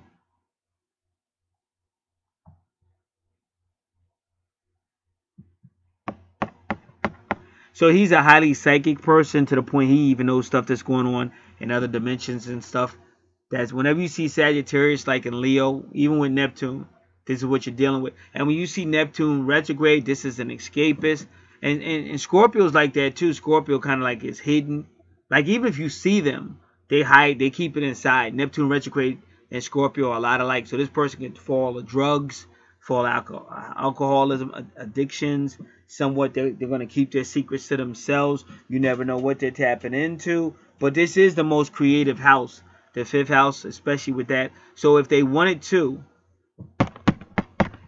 start to write down what they knew inside, they could be another Stephen, like Hawkins, that type of stuff. Real creative. You got the moon there too. So the moon deals with reincarnation. And he's also got because Vesta's there, he has a sexual side to all of this, as well as a spiritual side. So for him, sex may even be spiritual. So he's one of those, he's really out there with where he's at. And Sagittarius is going to, like I said, long distance, but this can be outer space. Could be foreign stuff. It could be foreign language. But this is all the things that are going on.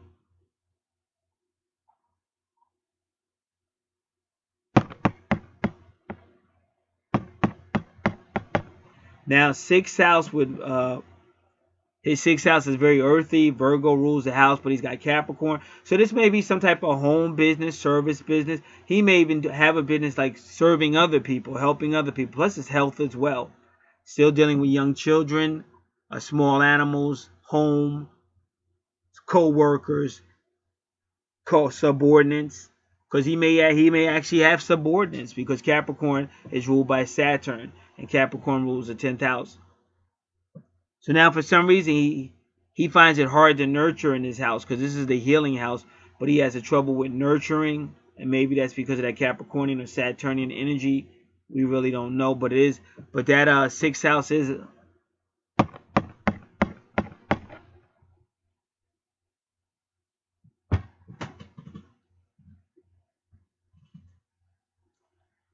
see, because his first house is still kind of like the 12th house, so it's kind of off.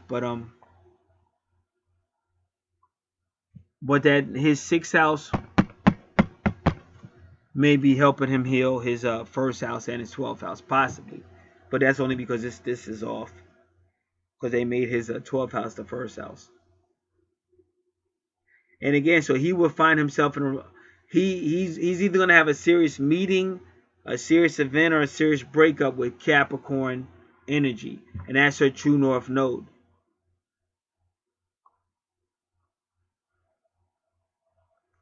So yeah, now what I'm saying, because it is telling a story, so I'm kind of saying these two probably are twins, twin flames, but they probably had a rocky somehow, somewhere. If they haven't had it yet, they probably will. But it does look like in later years they may get it together. And they even said that in later years, she would do better as far financially and stuff. But they're both real creative, so they may really want to collaborate in creation, and they may even have a business in some other type of service. So the potential to make money is there on both of these charts.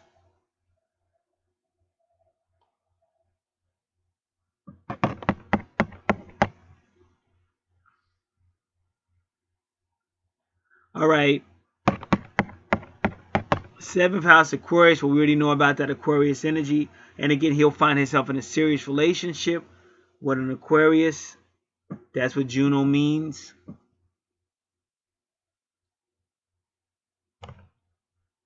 That's what Juno and Aquarius. And then, yeah, it's going to be a serious relationship because it's also in the 7th house, which is probably marriage. So it might be a marriage that breaks up and gets back together. Because I'm saying that because of the Sagittarius energy. Or he's going to be married to some. But it's definitely Aquarius energy. So he's going to be married to some type of Aquarius energy, whether it's the same person or not.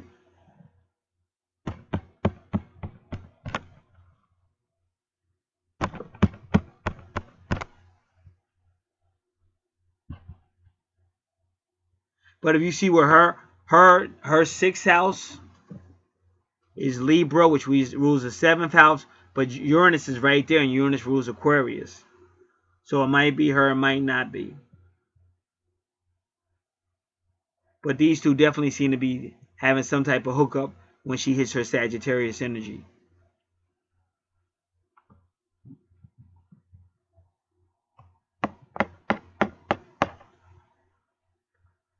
Seventh house, again, spiritual or Pisces, ruled by Leo. Libra, ruled by Libra. So in order for his relationships to really work, they have to have some type of spirituality to it, or be inspirational one way or another. So again, this is legal issues, partnerships, lawful issues, social issues, possibly marriage.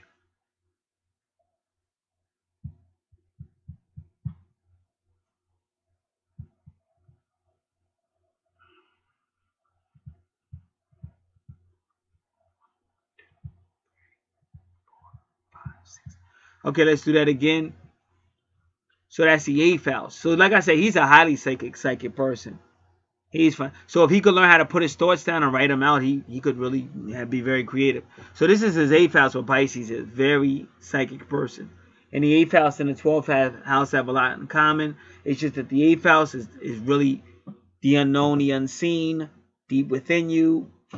But the 12th house, they try to make it come out.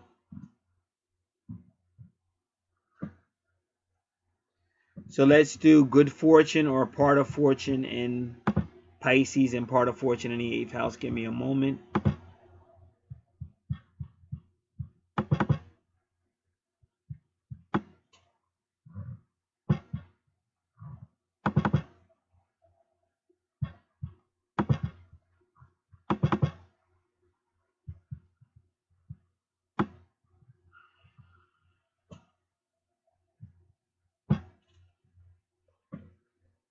So there'll be a walking testimony to 8th house matters, which is why I read all that, ruled by Scorpio. This person will be interested in the occult. They have great powers of regeneration and rejuvenation and can be an expert of investigation, research, detective work. They can keep a secret so well that they could be an international diplomat, and he can definitely earn a living this way. He can also make a living based on the talents of other people. He could be an agent, theatric agent, or manage other people's money. And this person is usually very attractive due to personal magnitude. See, that's that bad boy stuff. Because sometimes a bad boy is not necessarily attractive, but it's just the way they carry themselves. And they're so attractive and magnetic, just like I said, due to personal magnetism, and the females can't resist. But again, even if him and her had acting, like an acting type of thing, because like with her, if she's still in her shell, like acting would be her way out, because she could come out through her characters. And that's what Marilyn Monroe did. Norma Jean was nothing like Marilyn Monroe. But yet Marilyn Monroe became probably one of the greatest female personalities of all time in our modern 20th century, even though we're in the 21st now. And a lot of females pattern their ways after Marilyn Monroe, Madonna being one of them. All right. Now, good fortune and Pisces.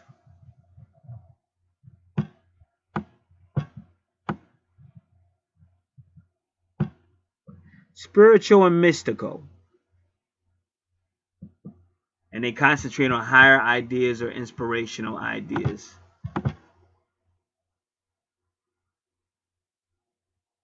Ninth house, Aries. Well, look at that. That Sagittarius energy, and Aries is right there. And that is her ascendant.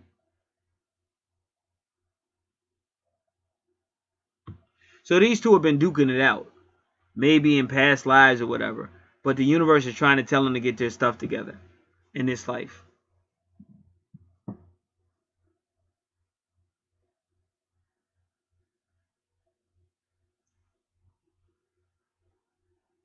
What they need to do is realize they both have unbelievable talents that the world could benefit from. And they should focus on that. I think that's what happens with people. They focus on another person. I learned that a long time ago. No person is going to make you happy. Even Will Smith just said that. You have to make yourself happy. We think somebody's going to make us happy, and that's why we're never happy. You got to be happy. Now, going to the 10th house, there's that Taurus energy, and that's healing for him. And he's a great communicator with that Mercury, and then medium Coeli. So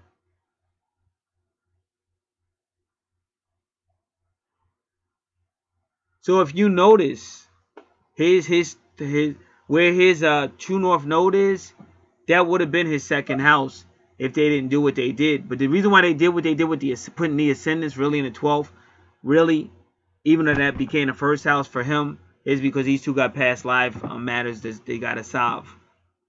But really, his second house would have been Libra with Pluto. And a lot of times, it could be another person involved, it could be a third person involved and stuff like that.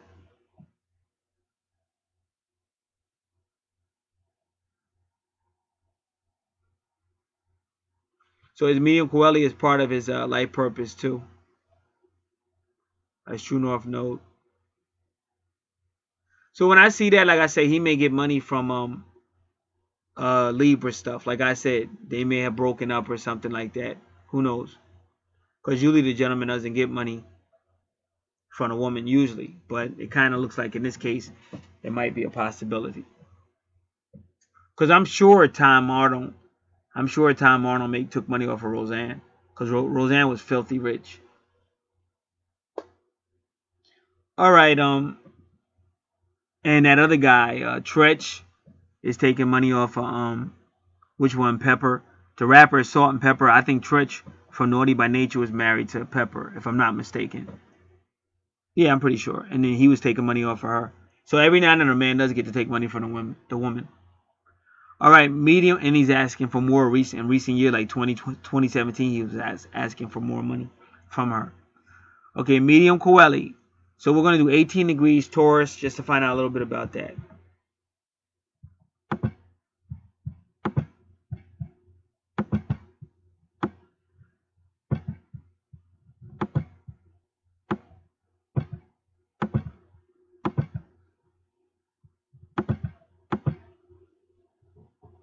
Dreamy, passive, and indolent character.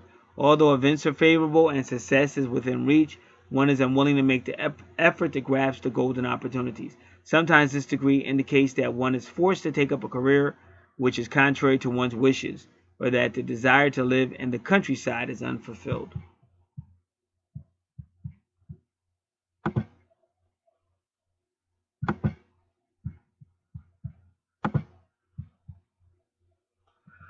All right, and Sun sign Gemini. So what I've been telling you about Gemini, they're not good for relationships, not long term, because they don't like to go too deep. And that's his 11th house with Aquarius. And see, now Lilith retrograde, he can get caught up in his feelings too. Just like she can get caught up in her feelings, so can he, because Lilith retrograde is going to keep it in. And they kind of like attention too. So they can kind of get offended if you're showing attention. And see, this is the people house. This is the 11th house. It became the 11th house because the 12th house became the first house. Yep. So yeah, so this guy is not really, he doesn't mind being around people. He likes, Aquarius energy, the community, and Gemini is the brotherhood. Still, he's a creative person, but he doesn't like the deep stuff. And because his sun sign is Gemini, he's still going to have that Leo, because Leo's ruler is the sun. So he's still going to kind of want the attention on himself. And Lilith doesn't like it if the attention is not on herself under these circumstances, because, you know, she doesn't mind being around people, but she still wants the attention on herself. So she can catch feelings, and she'll never tell you about it. She'll just react. Now, skipping into the 12th house. Again, family.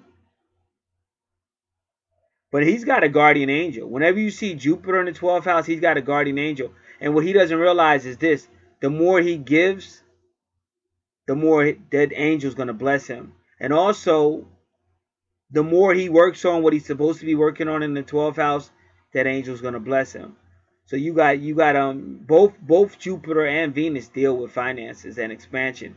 But Venus gives you diplomacy and love and things like that. So the best thing he can do in his 12th house is really just forgive family, come to reckon with family issues, overcome family issues, and also help other people stand up on their own 2 feet. And like I already said, but don't martyr yourself, don't sacrifice yourself. Just help people stand up on their own 2 feet, but you still have to say no, because they'll start to take advantage of you too.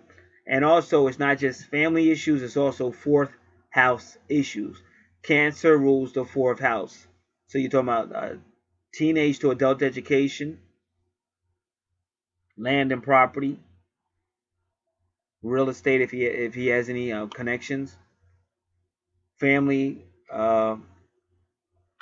ancestors, the heart, vehicles and travel, and also any mother issues or imam coeli issues. Whoever raised him as a motherly position when he was younger, that's imam coeli. And he's probably going to also want to work on any Gemini issues, because Gemini, if you're going to be in a relationship, you have to learn how to talk, you have to learn how to work it out, you have to learn how to compromise, things like that. You can't just say, oh, this is getting too deep for me, I want out, or I'm not ready for this. So this concludes both these charts for the natal analysis. So the conclusion is they are twins, but they just have a lot of turmoil that they really have to work on in order to approve. They want to get to that more mature energy, that's a Sagittarius energy, even that 9th house energy as well. Now we got a lot of sales going on. You can check those out on this channel, Archangel Revelations and Prophecies 444. You can check it in the description box as well. You can also contact me because I have the newest list, the newest services offered and priced. There's a lot of new things that have been added. You can always check back to see what's going on. Always try to keep your charts updated. If you've never had your moon sign done, make sure you have your moon sign done. That's totally different from a natal reading. We do cover your moon sign on your natal chart, but your moon sign reading is with the most recent transit chart or space chart, where the moon is there, because that's going to affect you too. And that's the moon is very powerful, because the moon covers a lot of stuff. The divine feminine will always be way more powerful than anything masculine, so you got to remember that. So we got a lot of things going on. You can ask about that as well. And sometimes, like, people just ask because we do anything paranormal, anything astrological, anything about different dimensions, connections to the planets. We handle all of that, because at the end of the day, all of that stuff is astrology. All of that is portals, and portals opening and closing, all kind of stuff. I thought I might have something else to say. Oh yeah, for people that want to get started, if you're doing name, like your life purpose based on your name numerology and your numerology of your birth date, just need your full name as it appears on your birth certificate. Anytime we do anything with your time, like if you have an idea, because I just did somebody just had to guess the time, they had a certain, I said, yeah, let's go with that. It's better if you kind of have an idea. But if not, we just ask archangels. They do real good. If you have your time, city, state, country, and the month, day, and year, and always write it out, because 7/11/72 is not the same as Britain. In America, 7/11/72, July 11/72 is November 7th, 72. So make sure you write it out so there'll be no misunderstandings, because once we go into the chart, it is what it is. So make sure the information is correct before we get started. I want to thank everybody who's been contacting me. I've definitely been having fun out here doing these charts and things, and meeting a lot of people. A lot of people have come back that I haven't talked to in a long time. All right, so that's it. Like I said, anything else you can always contact. God bless.